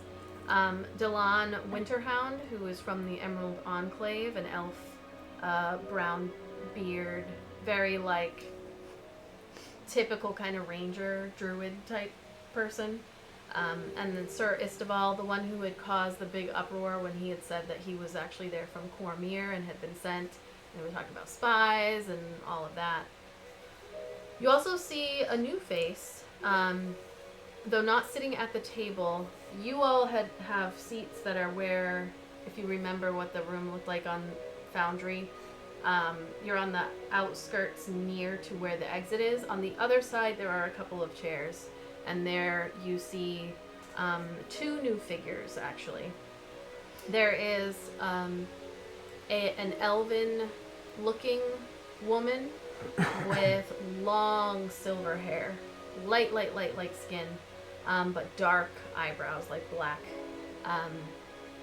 wearing a hooded cloak, but the hood is down, very plain and nondescript clothing. She's kind of sitting across from whoever would be sitting in these three chairs, like on the other side, and then on the other side is what appears to be like an older middle-aged man with white streaks, brownish hair. He's got a beard, and half of his face is kind of mucked up a little bit, messed up, scarred. He has like his sword nearby and is just sitting there. Neither one of them are speaking, where the others are all kind of yelling. And then as you come in, Larel Silverhand says, "Enough!" And you see the others who are kind of yelling at each other across. They stop and look. They look at her first, and then look back, and they see you entering in. Anthar takes his seat at the table across from Conrad, and Larel says, "A lot of this can be put to rest, as the champions of Greenest have returned from their charge. If you wouldn't mind, were you successful?" Ah, yes. We were. We were able to drive away the Great White Death. Makarth the Crimson is back with the Arcane Brotherhood. She nods. You see a couple of people, they murmur to each other and talk, and some smiles. The Marshal Older smiles and looks at you all, and then turns back to look and says, "With them on our side, this is a great accomplishment." We don't know yet if they are on our side. At that point, Larel actually says, "We do. They have already contacted." Oh, that was quick. Well, it was a few days. Oh. You dropped You've her been off. busy. Right? You dropped her off in the host tower. It took you another couple of days to get to Oh, that right, point. yeah. So That makes sense. Is there a table with cake? there is still a full setup of food. Some people have actually eaten this time. Are we seated Oh. yet, or are we just You could standing? be whatever you want to be doing. I don't know if they if we walked in and they instantly No, started they talking kinda to us, or if we were, instantly did, because yeah. last time we were kind of just gestured to sit. Yeah, no, this time they all turned to look at you. I want to go to the cake. Okay. You head straight over. You see Lady Dala, who's like a human. She's got long brown hair, straight, kind of a little bit wavy. And as you head over to the cake, she looks at you and she holds up a little plate and she's got cake on it. I made this for you. She doesn't make the food. In what way has the Arcane Brotherhood pledged itself to join the cause? With their knowledge of the dragons, we expect that they will lend their magical aid. And Anthar, you hear him groan audibly. He's like, ugh. And Larel looks at him, like, something to add? And he says, "I don't trust them. They don't pay attention to their own folks. They have no rules. They don't stop any kind of evil magics. We can't trust them." And you see everybody else is kind of like, there's like eyes rolling and stuff, and Larell is like, we hear you, but we have a little choice. Things have gotten much worse, and we need all the help that we can get. They reached out to us. I would take that as a sign. They could take the knowledge that the tiefling brought back with her and not assist us. Indeed. With them on our side, I believe. And Anthar just kind of like leans back. You see that he is the only one in the room who does not appear to be happy about the fact that the Arcane Brotherhood has joined you. He owes her money. In desperate times, you gain allies where you can. And Conrad the dwarf, he stands up. And what of Varum? Have you brought him to justice?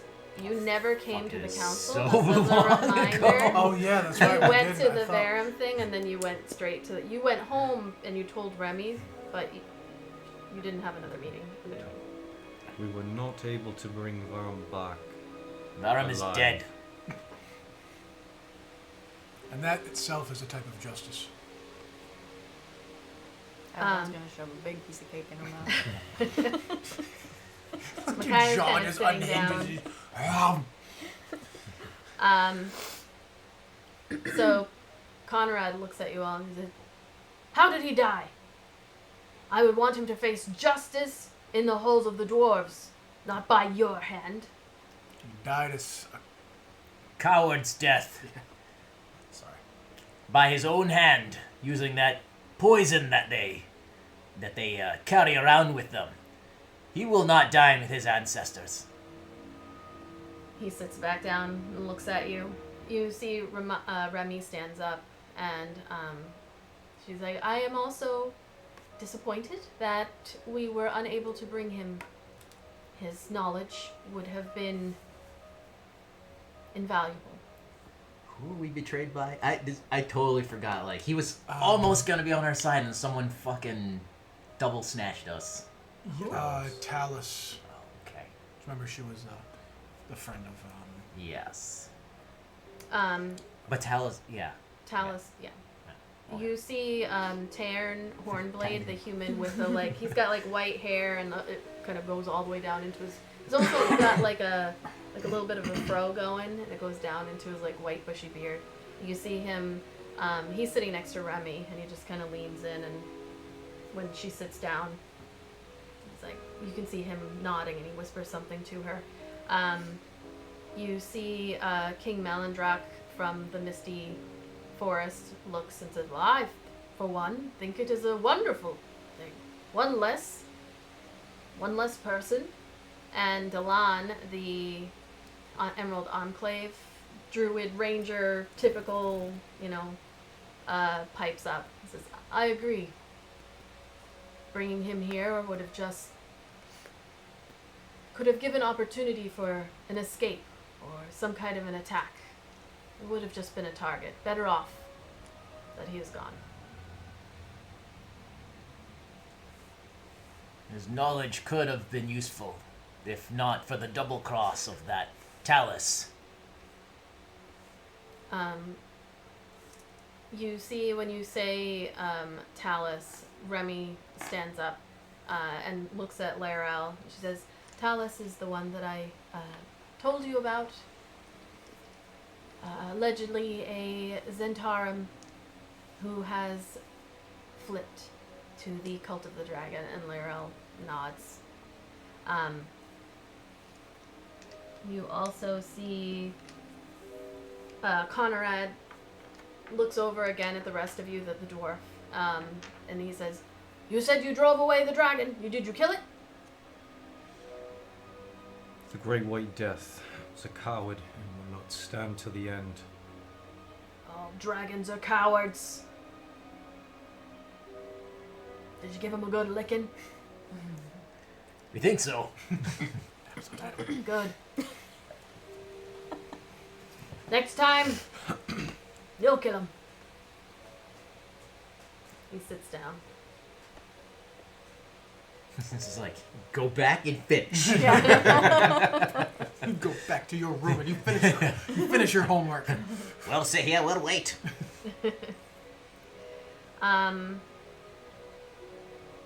Yeah, so,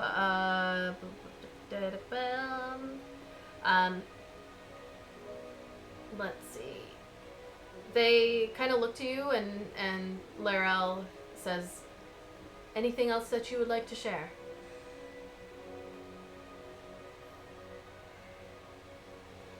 Did we cover everything?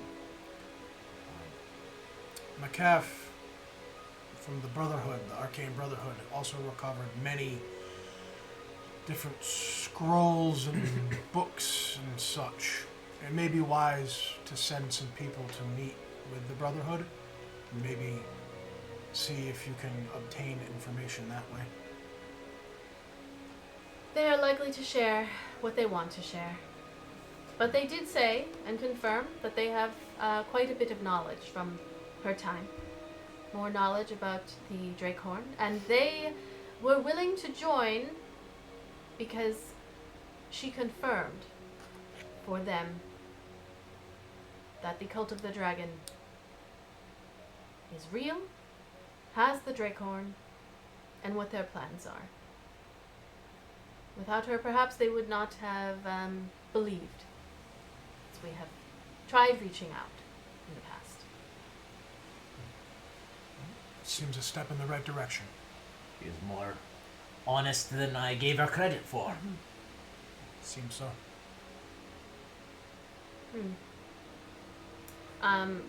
You see Alder, the Flaming Fist leader. He says, what are we going to do about all of these attacks? They have ramped up recently. We are seeing people dying. But now they are actually changing their tactics and stealing them. Stealing people. Yes. Dead people. No, they want them alive. Slaves. We see towns being ransacked, and the treasure, yes, that goes too. But they are trying to keep as many folks alive as possible and taking them away. Refugees are coming, and they are telling us of all of these raiders, those in black, dragonborn, half-dragons, wyverns, stealing folks away. McCaff had said something about needing souls. When we were at the Sky Castle, we came across some of the Red Wizards. We overheard them talking of something that required souls in order to complete. Thousands of souls. They could be looking to sacrifice the people that they're taking. You see King Malandrak, when you mention the Red Wizards, like his focus turns to you. He doesn't say anything, just from the last time you know that he was very interested in what the Red Wizards have to do with anything. You see Delan, the Emerald Enclave druid guy. He stands up at this time and he says, I can believe that.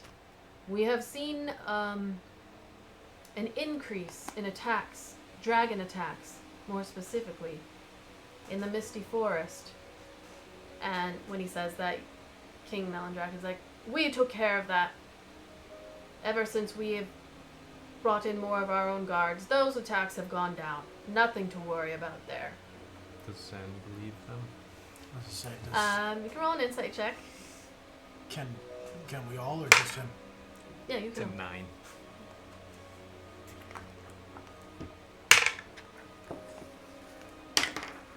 $16. 22. Nice. You're eating cake. Yeah. I know, you just... so much cake. So delicious. you are What kind able of to cake is it? tell. I mean, he looks like he's got a little. Oh, art's interesting. kind of cake. He looks like he's telling you the truth as far as he believes it. Like he thinks everything's fine. We're fortified. It's fine. But you know, whether it's true or not, like, he believes it to be true. So, Delan sits down, even, like, as King Melindrock is saying that. He just kind of sits. You see him look over at Micaiah, actually, when he sits down, though. Delan. Delan was the one that just spoke about the Misty... Yeah, the Ranger Druid guy from the Emerald Enclave. Sorry, there's just a ton of people that I'm trying to No, like, there's a keep lot in of my people, head. yeah. Last time we had a picture. Yeah. Yeah. I do have, like, a picture of... I'm going to send it to you all after. But, let's see. So, you, sit there for a little while longer as, a little bit of a fight breaks out between a couple of the factions as they're talking about... The king, King Melindrock still is not willing to bring in any folks. Like, the elves, he says, are totally fine in the Misty Forest. They've fortified. They're fine. What do they need to help out at this point in time? The dwarves are like on board for the most part. They seem to be really happy about the fact that you like attacked and defeated in some way Aruthator. Larel and Never Ember have been trying this whole time to get people on board, so like they are already on board with trying to get things going. You do see that Never Ember keeps on like standing up and saying things as if he were still the Open Lord of Waterdeep, but then he's like shut down, and because he's overstepping. And Larel is like, thank you for your opinion, and you know he'll have to sit down. The other folks in the room, the other two that are on the outskirts there, don't say anything this whole time. They're just kind of watching quietly, like respectfully as people are talking. You sit there for a good hour and a half to like almost 2 hours. It's probably about like 9 o'clock ish when things start to calm a little bit between everybody talking, and what you can get is nobody really seems to be able to come to a conclusion about what they should be doing. And then Larel finally stands up and says, ultimately, we still require much stronger allies. We cannot do this on our own. Even all of us together, as one faction, working in unison, we are not strong enough to fight against the Queen of Dragons. We need giants, we need red wizards, we need dragons of our own. You see her look to her right, and the elven woman who was sitting down, she stands up, and Larel actually like steps aside and lets her come and stand in her spot, and she just nods. And she has like this very deep voice that you would not expect to come from like this very kind of slight elvish body, very silvery, like dainty kind of looking. But she stands and she looks at everyone who is quiet. Like, you have not seen her before. That's a lie. You sort of saw her, this person, when you left the last council meeting. Somebody walked in, and you just barely saw they were covered in a cloak, and you could just barely see the silver hair and the light skin. It's funny how I like vaguely remember that. Yeah. Like the tiny little thing, but and I can't remember major things, but you brought that up and I'm like, oh shit, you did say something like that, didn't you? She walked in when everybody walked out and she wanted to speak to Lord Neverember. So she steps forward and she looks at everybody, like making eye contact with everybody in the room, like as she goes. And she says, when the cult of the dragon sounded the Dracon, its tremors were felt across the north. we metallic dragons began to research what this signified. One of our members, Protanther of the Gold, invoked an ancient draconic council, summoning ambassadors from among us metallic dragons. We are slated to meet so that we can determine what we will do in the face of this incoming threat. The council includes representation from each of the 5 metallic dragon races, who will spread word of to their fellows. We are meant to determine whether we will aid the humanoid races or act on our own. You see Alder from Baldur's Gate just looks down and just shakes his head. He kind of whispers something under his breath. Conrad, the dwarf, he just like crosses his arms, leans back, is looking at her, not impressed at all. Almost angry in a way. And she just kind of stops and looks at everybody. Did you want to say anything? Just giving you space. I definitely sat up a little taller as soon as she said we metallic dragons. He was like, oh shit, fuck.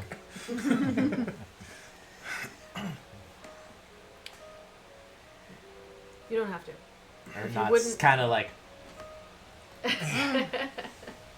Everyone stop eating cake for a minute.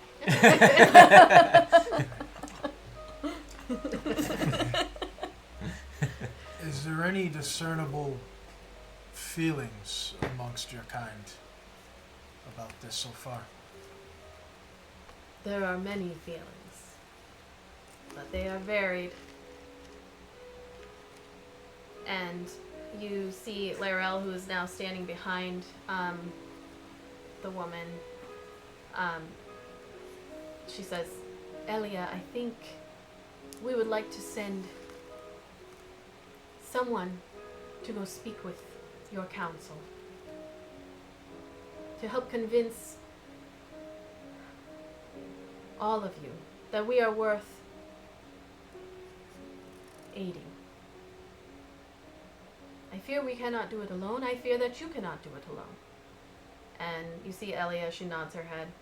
I agree. Neverember at that point stands up and he looks at all of you and he says, given your close proximity to the cult, your success at bringing the arcane brotherhood to the table, and your lack of alignment with any specific faction, I believe you should speak on behalf of the council. that can't possibly go well. And Lyrell looks again at him and she says, like, thank you for your input, Lord Neverember. It has been a long day, and I know there are conversations with our champions that some would like to have.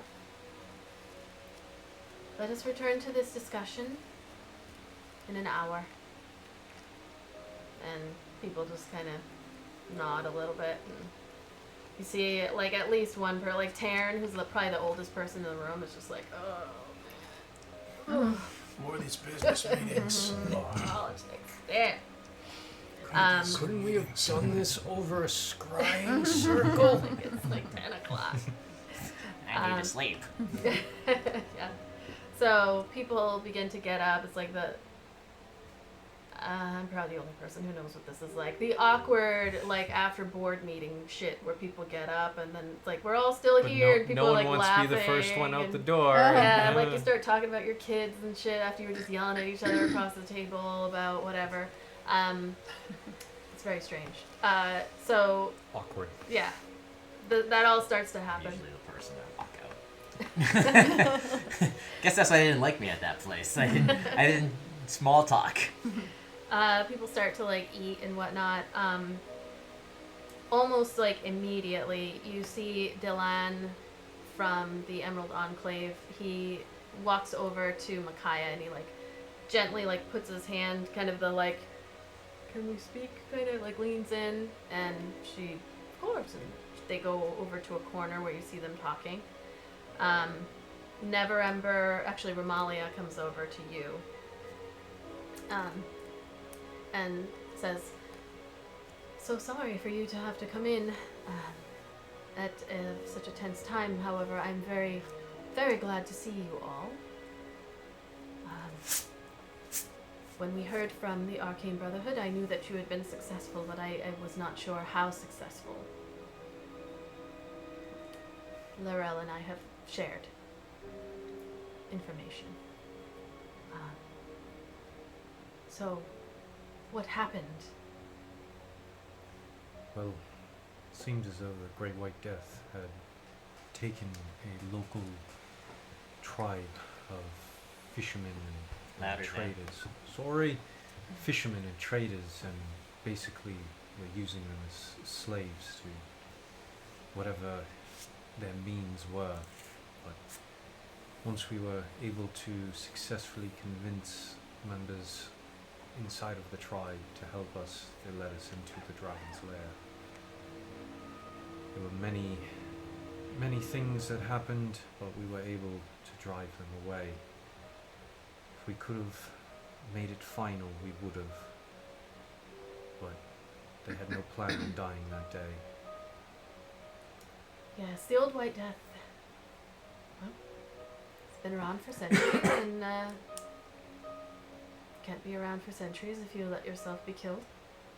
We did learn that it is not an ancient dragon. Apparently it has a mate that is the ancient dragon. Ah.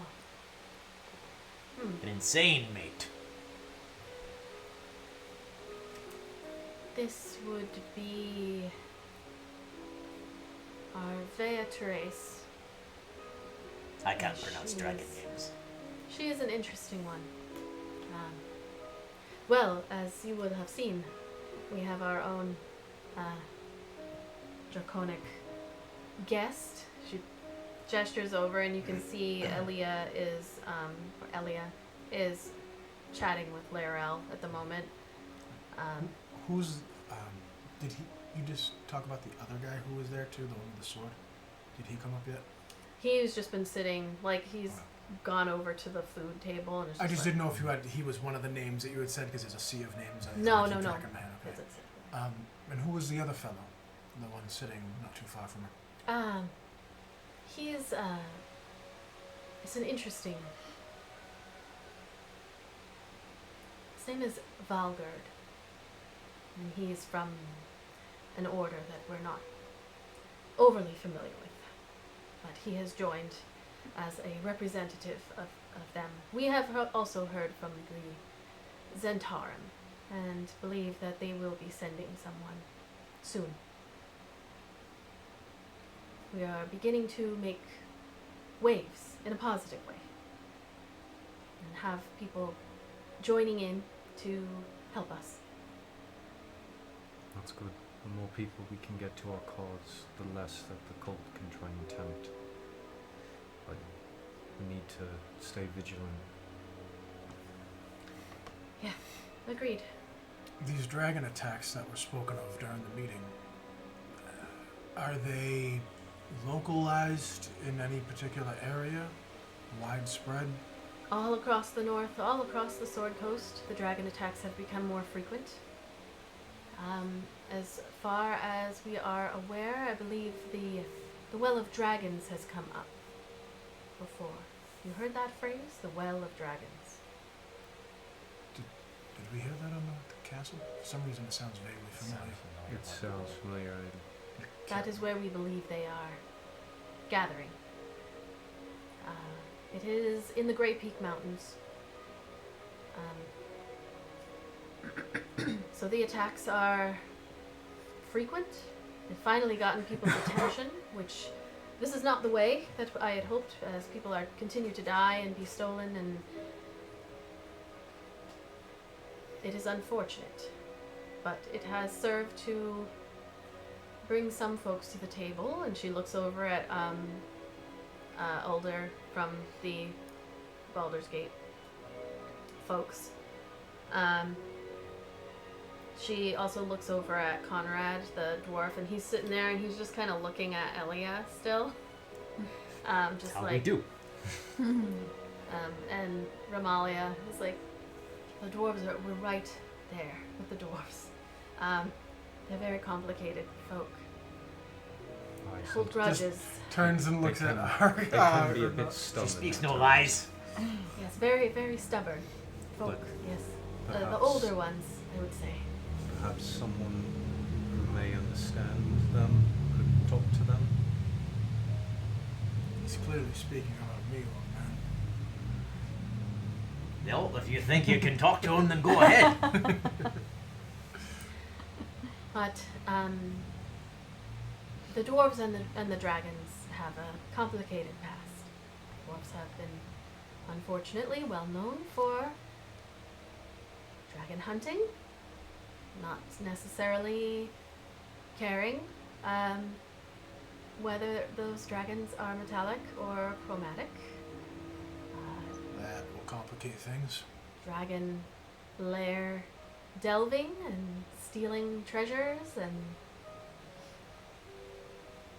yeah, it is a complicated relationship. Elia, as you have seen, her true name is, fucking, I'm gonna say this shit, people. I'm gonna spell it for you first so you can realize what I am about to I know. try to Hold say. on, let's write this down. Write it down, and you are gonna see. Everybody I've take a practiced guess. this so many times, and I don't think I will ever. I can see you in the mirror playing the Rocky theme, like while saying, just repeating it. I'm gonna spell it for you. Alright, let's do this. OTAA Okay, not so bad so far. RYLIA Alright, getting a little weird. KK Alright, strange. ARNOS.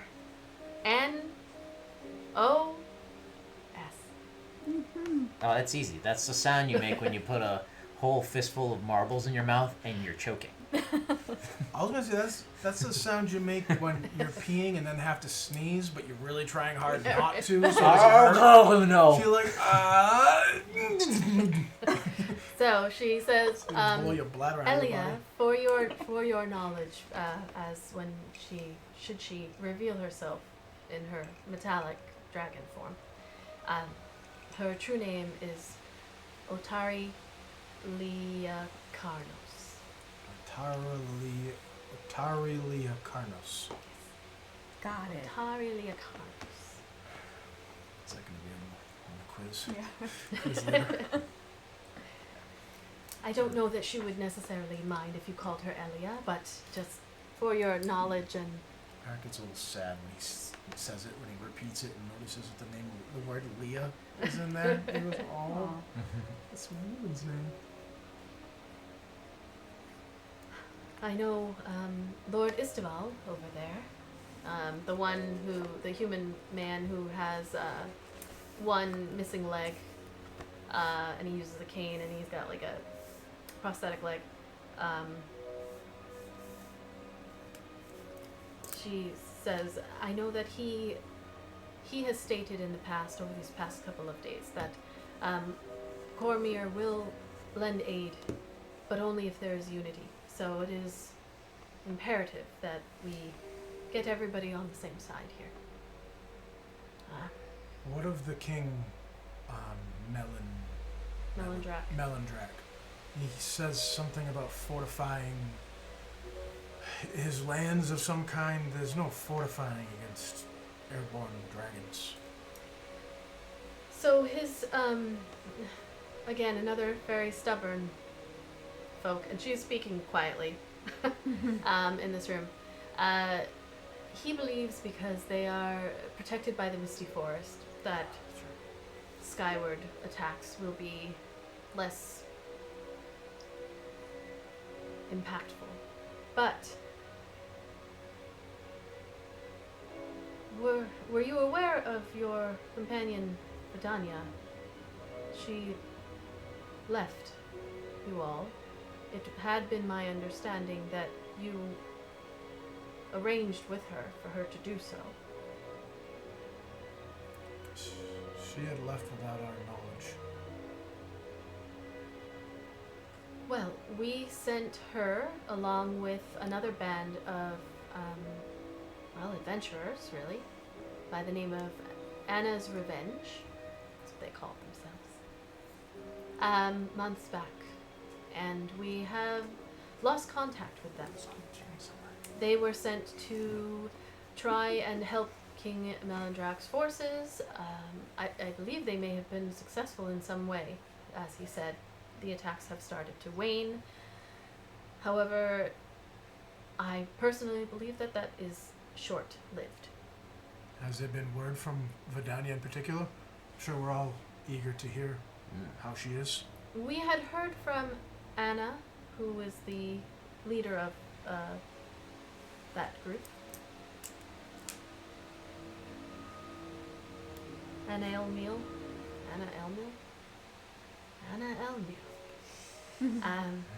Storek. She is a high elf cleric that led the group of adventurers out there. We had heard from her now and again. It has been several weeks since we have heard from them last. So Was she well at the last time you heard of her? she was. I get my updates from Anna, but That's good.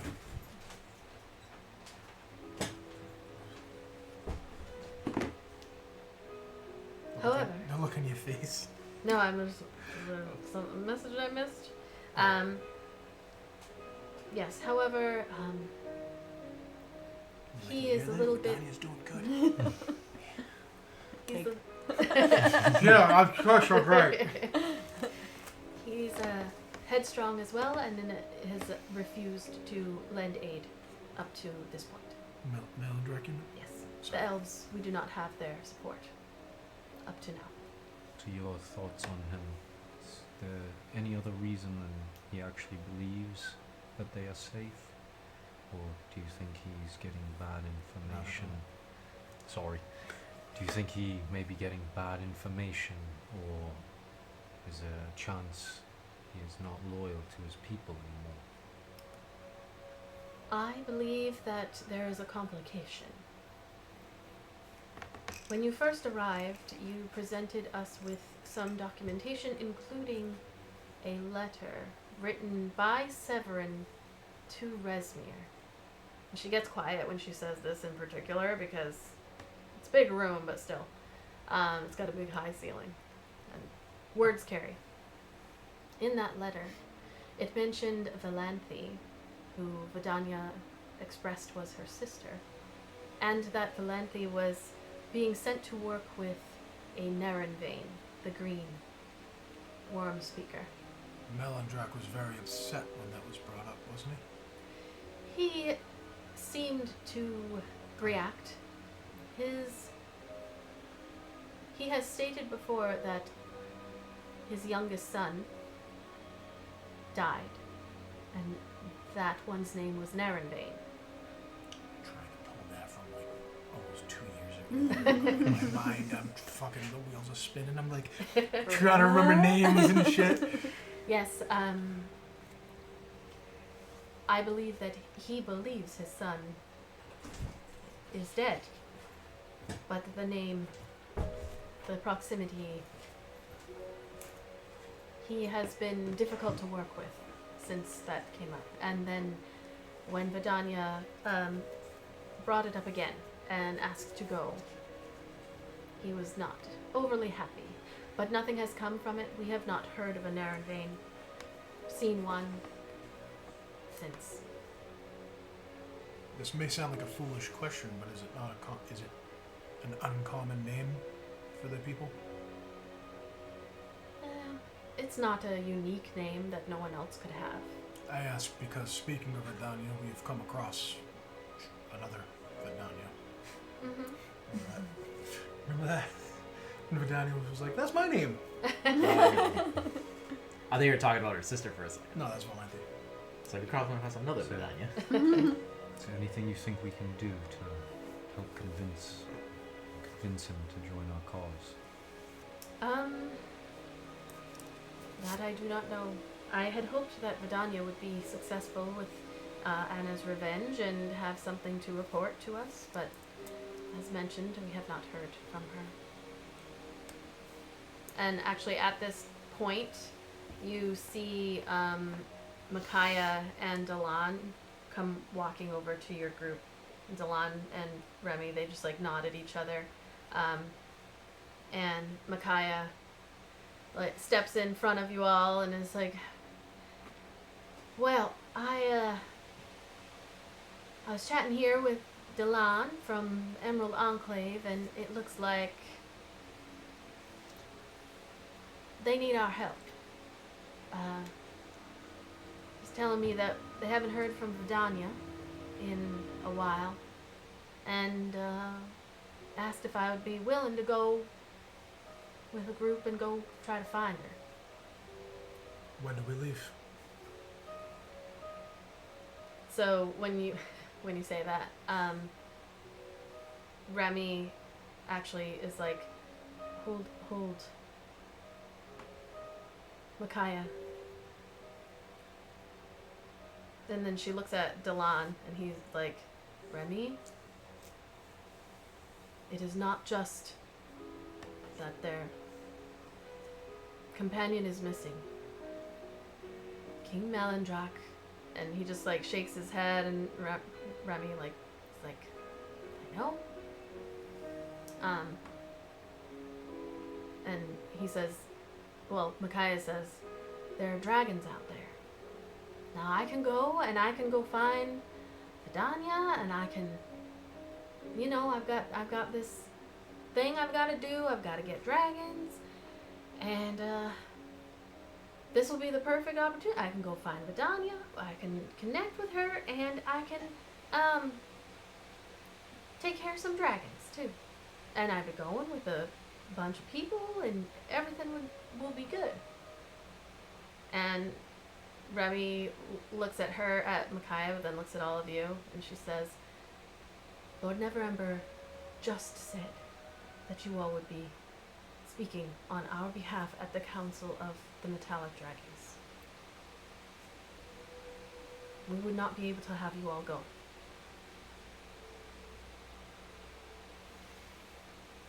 And Micaiah, I would prefer if you would go with your group. But Micaiah's like, I get that, but I don't think, I mean, I'm not the speaker. Zan right here, he's the one who's good at talking. He can go and he can chat, and you'll be able to get your, you know, you'll be able to get what you need. If you feel strongly about this, Micaiah, I support your decision. I do. I know it's not easy, but I'm gonna go, and I'm gonna try to do my best to try to find Vidania, and I will get some dragon parts. If I can find some claws, I'll get some claws for you too, boyfriend. And we'll meet up again, maybe with Vidania this time. I don't like it. No. I don't care what group you're going with. It's too dangerous. Well, I've been told that I'm going to be going with a group of folks, and that they're very competent. Not as competent. They're not. They're not as competent as we. No, nobody could be. That's a perfect But- Annie answer too. That's exactly what she would have said. But I need to do this. I need to go, and you'll be fine without me, and we'll be back before you know it. Nobody knows Vidania like we do, except maybe her sister, which is a bad thing in this particular situation. There's dragon attacks happening, and you see Delan is just kind of like nodding as she's talking. He actually pipes in at a certain point, and he says, despite what the king has been saying, I only believe that the dragon attacks have slowed temporarily. They are gaining in strength. While the elves may be strong and have slowed things down, it is only a matter of time. And the king needs to be brought to our side, brought to the table. Sometimes it's easier to convince someone when that person is in their land seeing what is really happening. And he goes, but he goes to his castle. So, Micaiah goes, he won't be able to deny what Micaiah sees with her own eyes, regardless of what he wants to believe. Rulers can always choose what they want to believe. well, Micaiah says to, I mean, I remember reading that note that, remember the one Vidania had that mentioned her sister? Now, Delon thinks that this Nerenvain is actually the king's son. Now, he's not really dead, but nobody's seen him. So maybe if we can go do that and convince him, I don't know, it could go one of two ways. Be really bad, or get him on our side. Something has to be done. We need the elves. We need the support. When would you leave? Ara's gonna choke up a little bit. When you say that, from behind you, actually, Elia, the silver-haired woman, the metallic dragon in human form, comes up and she says, well, it would be less about when she's leaving and more about when you all are leaving. If you are to be the speakers for our dragon moot, I am headed there tonight. I can get you to the council in 2 days, but you must leave with me this evening. Via what means of transportation? And she just like stands there and looks at you all and is like, It does not matter. We will go. you're looking at it, Sir Dwarf. She's a dragon. I was hoping it'd be a different form of transportation. If you vomit upon her back, or if not, I will pitch you off this dragon myself. We thank you for your immeasurable kindness. Still choking up. You don't want to leave Micaiah. Micaiah comes over, and she's like, she could see, she's like, don't worry, I'll be back. It's gonna be fine. I'm gonna come back. I'm gonna have Vidania. You all are gonna get what you need, and I mean, you all are very good speakers. You can talk to these glittery dragons and get them on our side. She's right, boy. I know. It will be fine. So I'm going with you.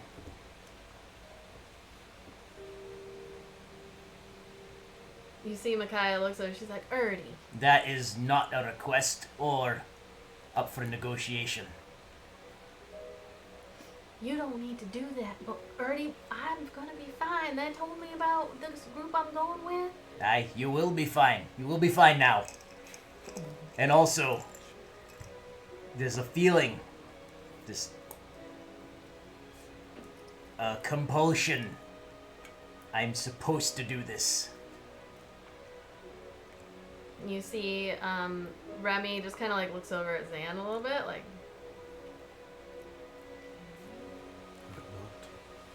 We could really use your help convincing the other dragons. You got that well in hand, lad.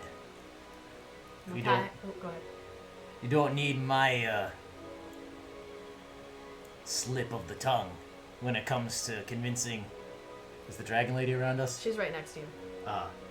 He was about to use a racial slur. He was about to drop a dragon N-bomb. I was gonna say he was ooh. She's just standing there. He very just did the. silvery. You just did the. Is one around before I drop this? Jesus Christ! No, she's standing right there. She's just very Just looking at you, stoic, like, yeah. yeah. Say it. Say it. Dare say it. Say it. Let's Y'all- go. Let's go. We all knew you thought it. Why don't you just say it? I'm more needed with Micaiah on that mission to find Vidania. Having you along to speak to these metallic dragons, it's not just a matter of your speech. Having a dwarf, and he's going to look at Ronalia,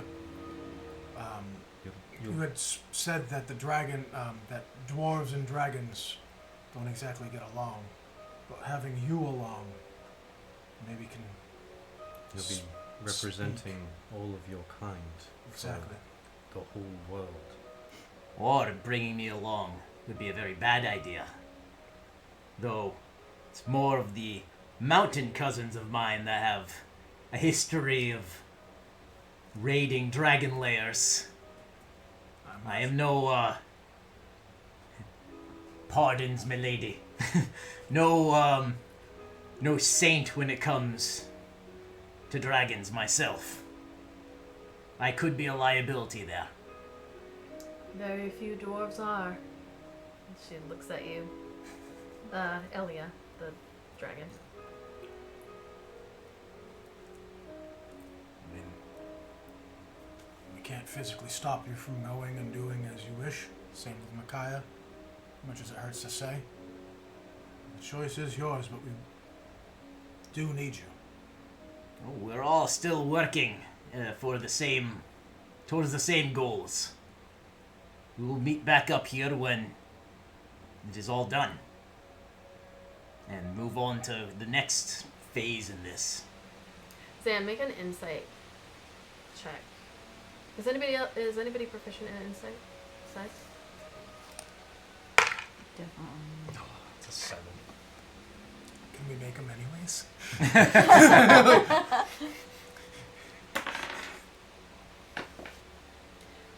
No, because this was kind of like almost like a passive sort of. You guys are talking. Oh, well, my passive insight is 13. Well, that's better than a 7. Yeah, Yes. I would say passive insight. So, with that, what you would notice is that Elia, in particular, as she's standing there, you can see a physical, like, reaction to, or not, in a not good way. She can smell me. She smells blood. She should smell the egg in her backpack. Right. Holy shit. She doesn't smell me, she smells the omelet in her backpack. Baking in the sun all those hours. Yeah, she looks at you, or not when you say that, and she says, "Perhaps he is right. It will be a difficult council, and perhaps a dwarf representative is not the best to bring." She looks at you. You see her look a little bit past you towards Conrad, who has never stopped looking at her. He's just like, He's just the burrowing. yeah, and she does the same at him, and then he looks away, like as she's looking over at him, but I'm more convinced now than ever that this path is the will of the gods. What about you, Abaddon? What do you think? I'll miss you so much, Snatch the, Ernie. I was gonna say snatch the cake out of your mouth. Speak! Speak, girl. Well, as long as they promise to come back. You promised to come back, right? Aye. of course. And you won't die. No. And you'll bring back Vidania. That we Can't can't die. promise. Of course. I gotta save my daddy. Yeah, you'll be fine and then you'll come back to us. And we'll all be together again. That is the idea. Promise? If either of you die, we'll have to follow you into the afterlife and drag you back kicking and screaming. That's I'm a deal. sure you will. That's a deal. We can shake on it. Abaddon He's will gonna- hug them. Oh. you can try to shake. like, No, I was gonna say you're gonna like grab Micaiah Oh, yeah. like that on the makes more cheek. sense. You know? Well, you I'll grab jump Abaddon in- too. I'll jump grab in on that Abaddon hug. too. You just hold. I'm way taller than both of you, so I'll just pick both of them. Yeah. Micaiah is like, I'll be back. I'm gonna be alright. It's gonna be fine. Now Erdy's coming with me. It's gonna be totally fine. After she says his name, Abaddon will jump on Erdy. You're hugging his head. There's frosting all over her face. Just because I was just hugs. Boobs are right here. Like, I'll miss you too, child. I'll miss you too. You're talking literally to a belly button.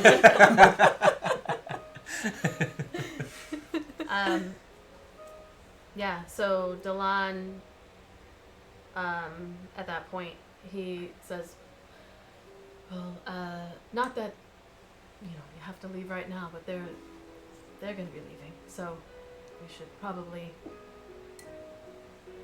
I'm going to have to come back to this session in, 30 minutes or so, but if we can get Micaiah and Erdnot, get you situated, and go introduce you to the group you'll be going with. I'm ready if you're ready, Micaiah.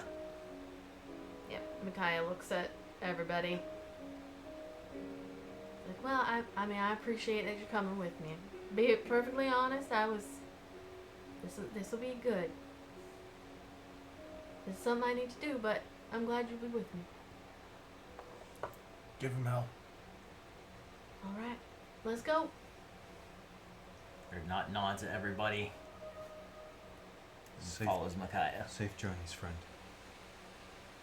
So, Delan leads the two of you out, so they leave the council. And Remy is standing there. I don't know. What just happened? I don't like how this turned into something totally different than I expected. The fuck? What have you done?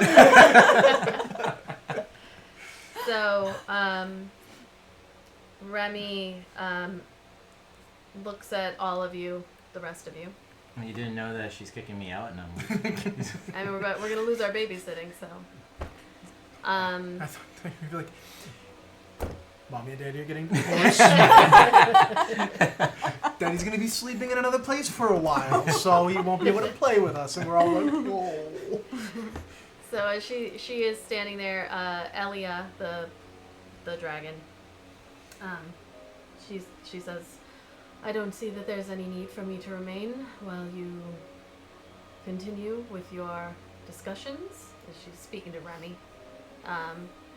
And Ramalia just kind of nods her head.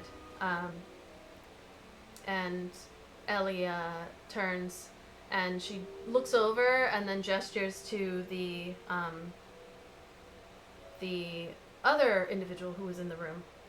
The older man with the hair and the scarred up face. And she says, well, are you ready, Valgerd? You can come and join. And Valgerd just kind of saunters over. He's got like this smile on his face as he steps forward and introduces himself. Oh, so these are the, what do they call themselves? The Buns of Greenest!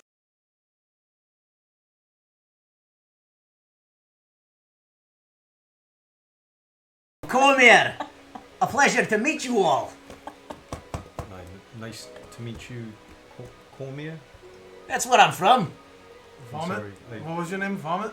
That's Valgud, friend. Valgud. You can all call me Val. It's just much easier.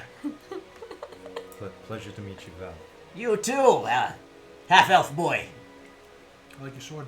Actually, it's two swords. I don't know why there's only one. They're scimitars. I like 'em Matching both. set. I like them both. Thank you. You got a mighty long sword there yourself. Indeed I do, friend. Title. See, I'm able to bounce back and forth when it's dick jokes. What the fuck? Everyone can bounce back and forth on dick Oh jokes. my god. Title Title. 2. So Remy looks at you all and says, yes, well, so Valgerd joins us from the Order of... The Order of the Ghost Slayer. My blood hunter. No? No? Yeah. Sorry, it's I'll educate you. unfamiliar. Sorry. Sounds interesting. Well, It is. Usually people recoil away from us, but you folk, you're all right by me. We've seen some things. We've seen some shit. I was not expecting for you to lose 2 of your party. We weren't This expecting evening- to lose any. No, but we're in luck as the Order of the Ghost Slayers has presented Valgerd of Cormyr to help in our endeavors. If he is successful, then we believe that the Order will join in on the fighting. We've dealt with the Cult of the Dragon when they were, raising the undead dragons. I mean, that's our job, is to, send things back to hell. But, sounds like the stakes have been raised. And, I'm here to give a report. If it looks like... Oh, we got a raid. Thank you. Vancouver by night, thank you. Yogurt thanks you for the raid. Yeah, if it looks like things are dire, then I will send a report back to my superiors, and we will enter in this fight against good and evil, that kind of thing. The fight is definitely dire. Things are dire, but maybe it's best for you to see it with your own eyes. That's what I'm here for. Everyone's gonna try to give him some cake. Have you had any yet? No, this It's so cake. good I to meet you. was eating the cake on the other side of the room. Tastes like shite. Maybe this one's better. Ghost cake. You see Dala Silmerhelm, the human woman with the brown hair who had the cake. She comes over and she's like, "This one is much better. Yeah, it's much better. This one is the one that I had them make special after the last time." It's delicious. Oh well, I can't pass that up. It's like a lemon cake with like raspberry. The summer fruits. I like those. Yeah. Is Cakes of Aaliyah greatest. right near us? Oh yeah, she's She's right still there. right there. Yeah. I want to stand near her. Okay. Just You just like I'm scoot just like, over yeah. too. She looks over. Like, Kate? why yes, thank you. It is really like the peacemaker. Looking over at now I have the actual name, but I didn't write down the human name of the Elia. Yeah. Elia.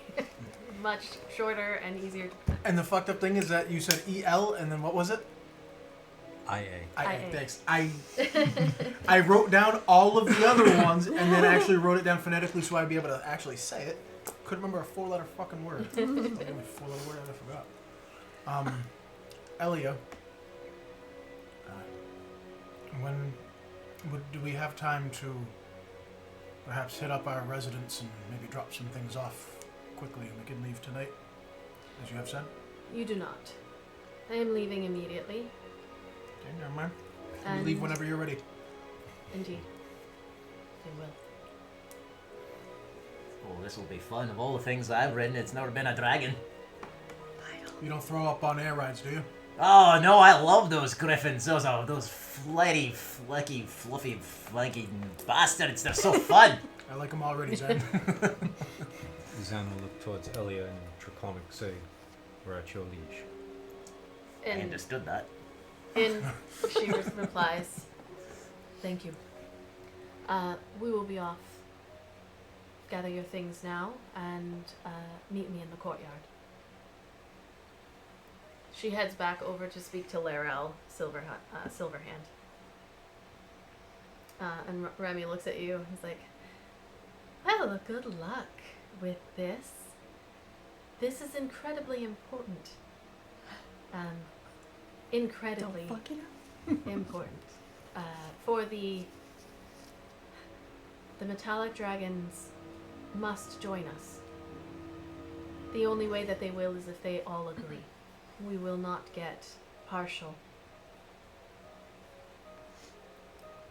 They must join us." A question. Do we still operate with the full authority of this council? You do, and in fact, I would say dragons are. She like looks over. Again, she's like, Say it! Say it! There is a lot of history there. Perhaps it was good that your dwarven friend left. There is a lot of history between dwarves and dragons, especially with Elia. Don't worry, my lady. Our order is quite ancient, and we have a mutual respect with the chromatic dragons. You mean metallic. Those ones too. Specifically metallic. We'll get this done. But I would- we can speak with the full faith and confidence of the council. Yes, there will be... Be careful what you promise. But the council is sending you to speak on their behalf. So should there be instances where you must say that somebody will do something, just ensure that when you come back, you will not make an enemy here by promising something in particular. I am not going to be with you. I don't know what they will ask for. They are ancient, these dragons. They have been around for many, many centuries. Do what you must, but be careful. All right then. You go. Thank you, Remy. He'll bow. And then walk. I guess I'm off with these ones then, huh? Indeed. Good Please send word back to Cormir, to the order, that my mission has begun. I will, and I believe Sir Isteval will be able to take care of that as well. Very good. So you, she kind of turns as Lady Larel begins to like gather everybody back to come sit at the round table again. And you're all like near the end there. Elia has left. And Larel stands and looks at all of you as you're just kind of like packing up little bits of food, putting them in your packs and whatnot. Art's gonna take a piece of cake and he's gonna put it in like a little cloth and tie it off and like just kind of like hand it to everyone. Like a good chunk, like Yeah. a chunk of cake, and just like fold it up. But he's just gonna. It's gonna be a long ride. Val Yeah. just grabs Don't get this on the back of the dragon. Val grabs like a little handful of the cake, like the cupcakes, like 3 cupcakes in one hand. He goes, "You all right, little double girl? These are pretty good." He would just reach into the cake. I thought they were cupcakes. It's whatever you want it to be. Are they not? Sure, Okay. there's I was cake, picturing. there's I was picturing There's cupcakes. Describe It's every a snack pile. on the table, DM. It's We a demand giant it. pile. I Whatever said you cakes, want. cakes of greenness. You Is describe it it. angel food or is it devil food? Both mixed together. It's chaotic. So Larel looks at you all and says, "Well, God's speed to you all." Conrad the dwarf looks at. He doesn't say anything, but he's just looking at all of you. He just kind of shakes his head a little bit. And you see Lord Neverember. He actually like smiles and nods at you all, like, "You're gonna do fine. You're gonna be fine." Just gonna go talk to a couple of ancient metallic dragons. No big deal. And so Remy says, "I have the full faith and confidence that the champions of Greenest will prevail, and you can speak on our behalf." And Larel nods. We won't let you down. We'll do our best. Thank you. Goodbye. Get the fuck out. She just The door? fades You off see in it? distance. Go. Fuck off. Go. Don't let it hit you with the good Lord split you. So you head out into the hallway, and when you do, Ontharr Froome like comes out as well. He's like, And he You said he got heavier, and I was like, Well, it's not so much a run as when he's like throwing one hip yeah. against the other. He has an arm tucked under his One gut. foot in front of the he's wearing his other. full armor, and you have no idea why, but every time you've seen him at one of these, he's wearing like the ceremonial armor stuff. That's Get the hot. breastplate stretcher. So he comes out, and he says, I don't think we had the pleasure of meeting. Oh, jolly man. I saw you speaking earlier. Valgurt of Cormir. A pleasure. I'm Anthar Froome of the Order of the Gauntlet. I'm sure you already know that.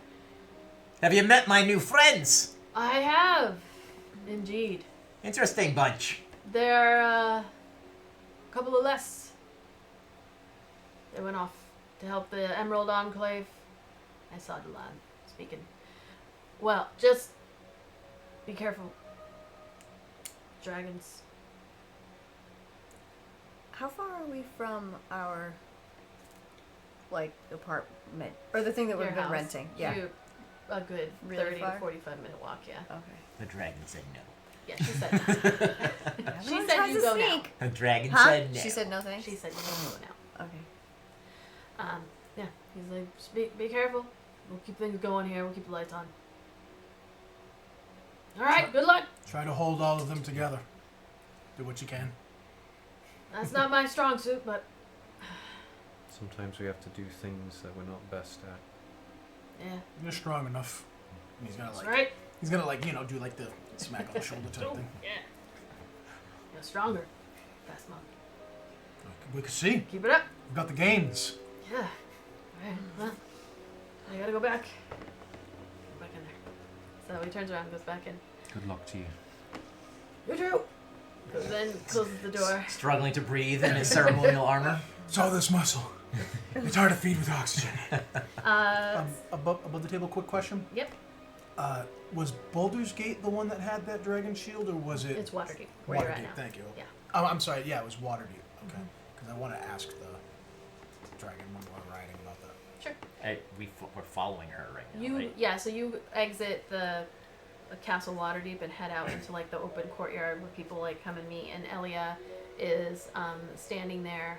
And when you come out, she is in her full dragon form. She is just out there in the middle of the courtyard. You see this beautiful silver dragon. Large. Like taking up almost the full courtyard. You can see it's dark out. It is about 10, 11 o'clock at night. Like the guards are all like standing around. They've been told to be respectful and whatnot, but she is just there, and then like she slowly turns her head to look at you. I'm gonna look at what a silver dragon, because they all look different. So let me just look her up real quick. By the gods above and below, what a beaut!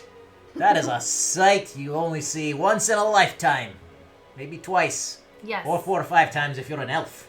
They are actually very amazing looking. When this dragon turns to look at you, you see she has this. The way that this face kind of goes is like long kind of snout, and then almost like a bearded bottom jaw area that's kind of like, it looks like fins in a beard type thing. But then on the top is this long fin, almost like a mohawk that has spikes kind of sticking up that each of the webbing attaches to. It goes all the way down her back like that, and she has these ears. Are they ears? I guess. Nope, they're these like horns that go jut backwards, and they're black. And then the spikes go all the way down, like this. The fin kind of design goes all the way I down can't wait to see this. her back. Like, I want to see the picture. And her tail is like, it doesn't go to like this thin kind of like lizardy tail. It's more of a thick, almost like a salamander tail that it comes down and it goes all the way down. She has, I don't know if there's like a dragon, or maybe this would be like a bat anatomy, but essentially where the wings come out and then up at the top where the, where the wings kind of, I don't know any freaking terms. where the wings start to go out like this, there are 2 claws that sit sticking out from the top instead of like the one that you usually see. And she is just like, as the moonlight hits her and everything, like it's just silver glittering as she turns to look at you all. Those fin-like protrusions also come out from where her arms are. I'm sure you've heard this many times, Elia, over the years, but you're absolutely breathtaking. He's flirting with the dragon. Goddamn right. Did you not see her in her human form? She was also a hottie. With a, also, maybe not a salamander tail, but she had that thick rear end, so... Sorry. Forgive my Interrupted ignorance, you. but how is it that you're able to be in Boulder's Waterdeep? Sorry, I keep fucking that up. In Waterdeep, we were told that there was some sort of a barrier to dragons. So, her size is immense. When you all saw this guy here, How? no, I mean she's right there. She's like, Oh, like, I'm like an ant. She can't hear me. essentially, her size is that you could probably sit yourself at the nape of her neck, Oh, I so want to. and she would barely feel you there. Like all of 4 of you can sit on her back. She'd feel me. Totally. Another episode title. Title. Sorry, I'm so sorry. It's been No. goofy as hell this session, more than usual. she is huge. What is her gargantuan. actual gargantuan? So she just kind of like turns and leans down, and her face takes up My whole all vision. your whole, and she like just gets down in front of your face, and she says, "Very astute. There is indeed a dragon ward on Waterdeep, but some of us were here before the ward, and therefore are unhindered by it. Clever. The council may also grant permission to certain dragons who can traverse." We are grateful for it. So you Um, look over at Zan and be like, she called me astute.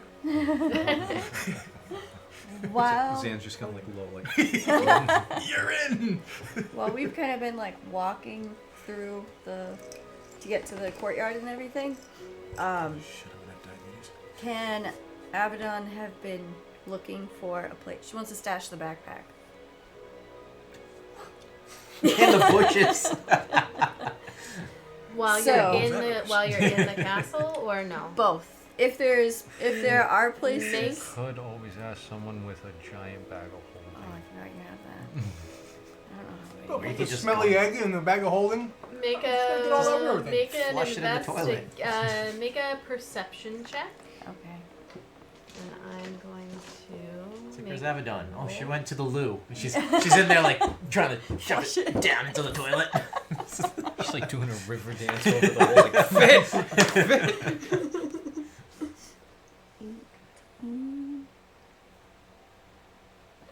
18. Perception check? Okay. Yes. As you are walking through the halls of the castle, you start to notice this like familiar pattern in the architecture where there's like these columns where it looks like they're round, but then if you go around the side, there's like a little divot before it gets to the wall. Like they're not quite attached to the wall, but they're right against it. So there's this little corner on both sides of these columns as they like butt up against the wall, kind of like that. And as you're walking out, you see that you could probably just stash a back. Somebody will find it Yeah. eventually, but it's just a backpack with a So make busted sure egg you're- in it. You didn't So- write your name in Sharpie on it. Done. Signed it with a heart. If lost, please return to. Yeah. The bone fin. So there's those. Okay. And is there room in the bag of holding for the egg? Oh yeah. That's plenty of space. Yeah, there's not that much stuff in there. There's like a lot of gems and stuff, but there's no like. Oh yeah, what did you big do with your things. rug? You've been carrying it? Yeah. It's gonna ride it next to the dragon. I've just been carrying it. It's just wrapped. I got it like rolled really tight and it's like crossways. Okay. Across my my gear, strapped with all my rope. Okay. So in having like looked around a little bit, and let's see, can at some point I grab Zan? Before you head out into the courtyard? Well, like as we're walking, I guess. Okay, yeah, Maybe so when Alvar Arik was goes speaking and or chats something. with her, so as you guys are exiting, Okay. I prefer to call it flirting. Arik flirts with the silver It's dragon. gonna eat me. It's gonna be. I'm gonna be like, can I ride on your head? It's gonna like turn and just fucking eat me right on its back. So, You're So- gonna be a problem, chomp. I'll tug on the back of his cloak. Zan. Yes, I have it on. Can you pop my backpack in the bag of holding for the trip? It's too heavy for me to carry. All right. Thank you. Why is it Right. swishing? Then just gonna quickly like. Next time I pull something out of there, it's gonna be covered in rotten Yeah, egg. that's why I won't put my rug in there now. There's only 10 minutes of air, so it shouldn't get too ripe in there. So it'll be dried rotten egg. Yeah, no air just means no bacteria, so it won't stink, but it's still gonna be pretty nasty. Pretty oozy. so she bends down and looks at you all and says, "If you are ready," and she like extends out one wing and then puts it down on the ground so that you can walk up it to get onto her back. Arik will take the first step and he'll be like very ginger about it. Not offend. He's not just gonna like tromp his muddy boots all over this shiny metal, beautiful looking dragon. Remember to wipe your feet. As you When you head get in up, someone's car and you go before you put it on the rug.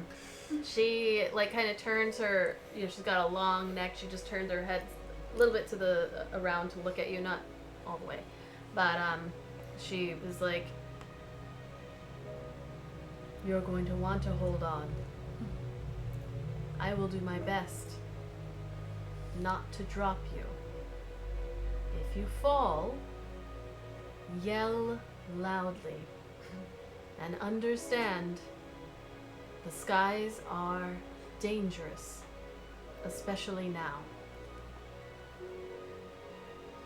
If you need to sleep, let me know, and I will find a place. We will be there in 2 days if you can stay awake. 3 if you need rest." All right. We'll do our best not to slow you down. Should you need to tie yourselves? And she shakes a little bit at like the spine, like that is going down all the way down her back, those spines with the webbing kind of holding them in place. She just kind of like shakes those a little bit, and there are spikes in between each one that you could, if you needed to, secure yourself. How fast do dragons fly mechanically? Normally. They can make, if they're just kind of cruising, like 72 miles a day. Well, I meant like, because I have the carpet. I don't plan on Oh, skipping. much faster than the carpet. All right, I was gonna say the carpet's 40 feet. I'm assuming they could fly faster than that, so it's not like I could just take it and keep up if something happened. No. She's No, I like mean, a you could always be like, Mustang, and he's "Whoa," like in a and little jump on it. Pinto. I'm like my truck.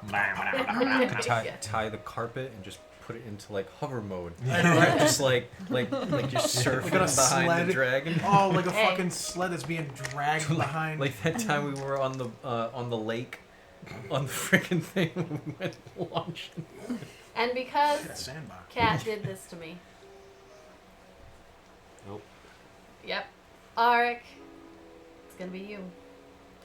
Jesus Christ. Everybody is like climbing up the arm of the dragon. Do I fall and break my neck? Cat, what did you do to me? You're like, Arik is like, "Ooh, I dropped something." And it like roll, like you drop like an apple out of your fucking apple. pocket. An apple you swipe from the fruit bowl in the Oh no! council, Like, and it rolls. oh jeez! And you like chase this apple around to the backside of the dragon. Oh, I thought you were gonna describe my ass for the dragon. I thought the dragon was gonna look at my ass and be like, you know what? Maybe this That was maybe not this the human is instruction kind of like that I was onto. given. Maybe this human is onto something here. That was not the instruction. Cat, you did me dirty, cat. So as We were this close. you grab the apple and then you turn to look. And to be perfectly honest, there's just a big old butthole, like right there. Huge, like her tail is flipped over to the side, but this is a fucking huge ass dragon, and you're like expecting to see this beautiful glittery. You're like, you turn and you're It's like, like the eye of a kraken. And because it's silver, you kind of see yourself in it. Oh, hold on, look. We just give a little shine there. He's I gonna was look gonna at his get bald, glittering even more head. graphic with it, but I won't because that's stuck in my brain. All the What- things what I was was that? gonna say. I'm not gonna go any further than Oh. what I just said because it will upset all of you and your dreams tonight. So you like look and you're like, oh I no, so maybe badly it was want to. bad I idea. want to make like live a, for that shit.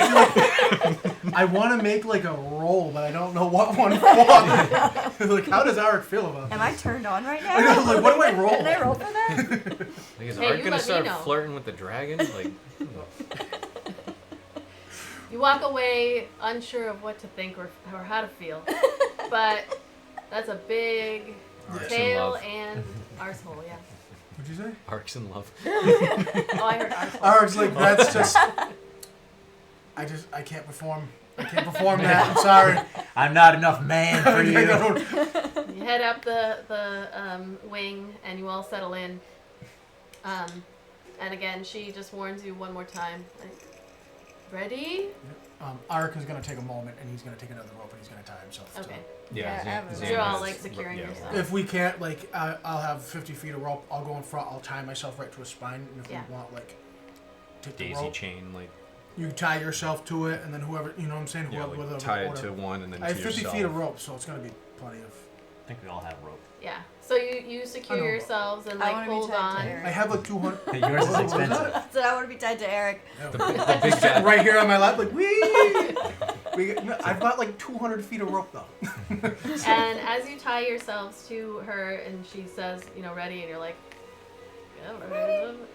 She just like, it is a, I can picture it myself. We're how all amazing tasting our buttholes. This would be. It's one of those when the roller but coaster goes up real fast. She just kind of like 2 steps and then just is off, and these wings just like extending out and up, and like when she pushes down, you just go, your stomach kind of like drops down with the weight and that force as she takes off into the sky. The wind is just whipping in your face. And she just kind of coasts around the over. Can we see Over our the house castle. from there? You would be able to, yeah, if you could see where, like, if you could situate exactly where you are. Like, you see the castle, you go across the mountain is right there. She just kind of like goes around the outside of the mountain. You're overlooking the Sea of Swords, and then she keeps going around, and then you head down to the south, and looking back behind you, you can see the city of Waterdeep, the huge mountain, the castle like up against it, and it's an intense city. It is enormous, this city. You can see the different wards and everything, the docks where you all ran across and did the winter games and all of that, and she just coasts down and you begin heading to the south, where you're not entirely sure because she just is taking you where she's taking you. That, I initial, mean, that even- initial takeoff, Val was wooing and laughing hysterically. It was like, woo! Know what I think of as soon as you just started describing him and doing his voice? The crazy Irishman from fucking Braveheart. He Yeah. is part inspiration. Are you I serious? Are you know fucking that. serious? Because I was like, it's my I was island. this close to incorporating an imaginary friend that he would talk to. I have actually not decided if I'm going to. So Excellent. head It's down my the island. south, and that is where we will stop. and pick Those- up in 2 weeks. That was It good. was like no rolls. What? Can I just, real quick while we're on the back of this dragon, I never got your names. We'll tell you when we get there. Fair enough! Just enjoy the ride. Are we doing like So- the whole new world? Like, are we like, Yeah, Oh right. yeah. So we are going to raid somebody. Thank you all for hanging out. We've got, I don't know, maybe the welcome in. No. How about the welcome in? Or we've got Nice. Arvan Eleron. How about Arvan Eleron? That's who we're going to raid. Thank you, everybody, for hanging out with us. I am going to try something different. So if you are Bye. Love you all. Thank you. Gotta pee. Bye. Oh crap! I've had to pee for like, since the last time I came back in. if you are a patron, we are going to switch over to the patron chat, and you will be able to hang We're out doing with that us. live. Yeah, we're going to do our Stars and Wishes live, so you can come hang out. Type in the chat if you want, and we are going to do our live Stars and Wishes. It'll also be like filmed so that we can put it up for the people who are patrons but not necessarily in our Discord. But yes, so we are about to go do that. Thank you everybody for hanging out. We are going to raid with 20 viewers, and enjoy the rest of your night. And thank you so much, and we'll see you. Good night, everybody. Bye.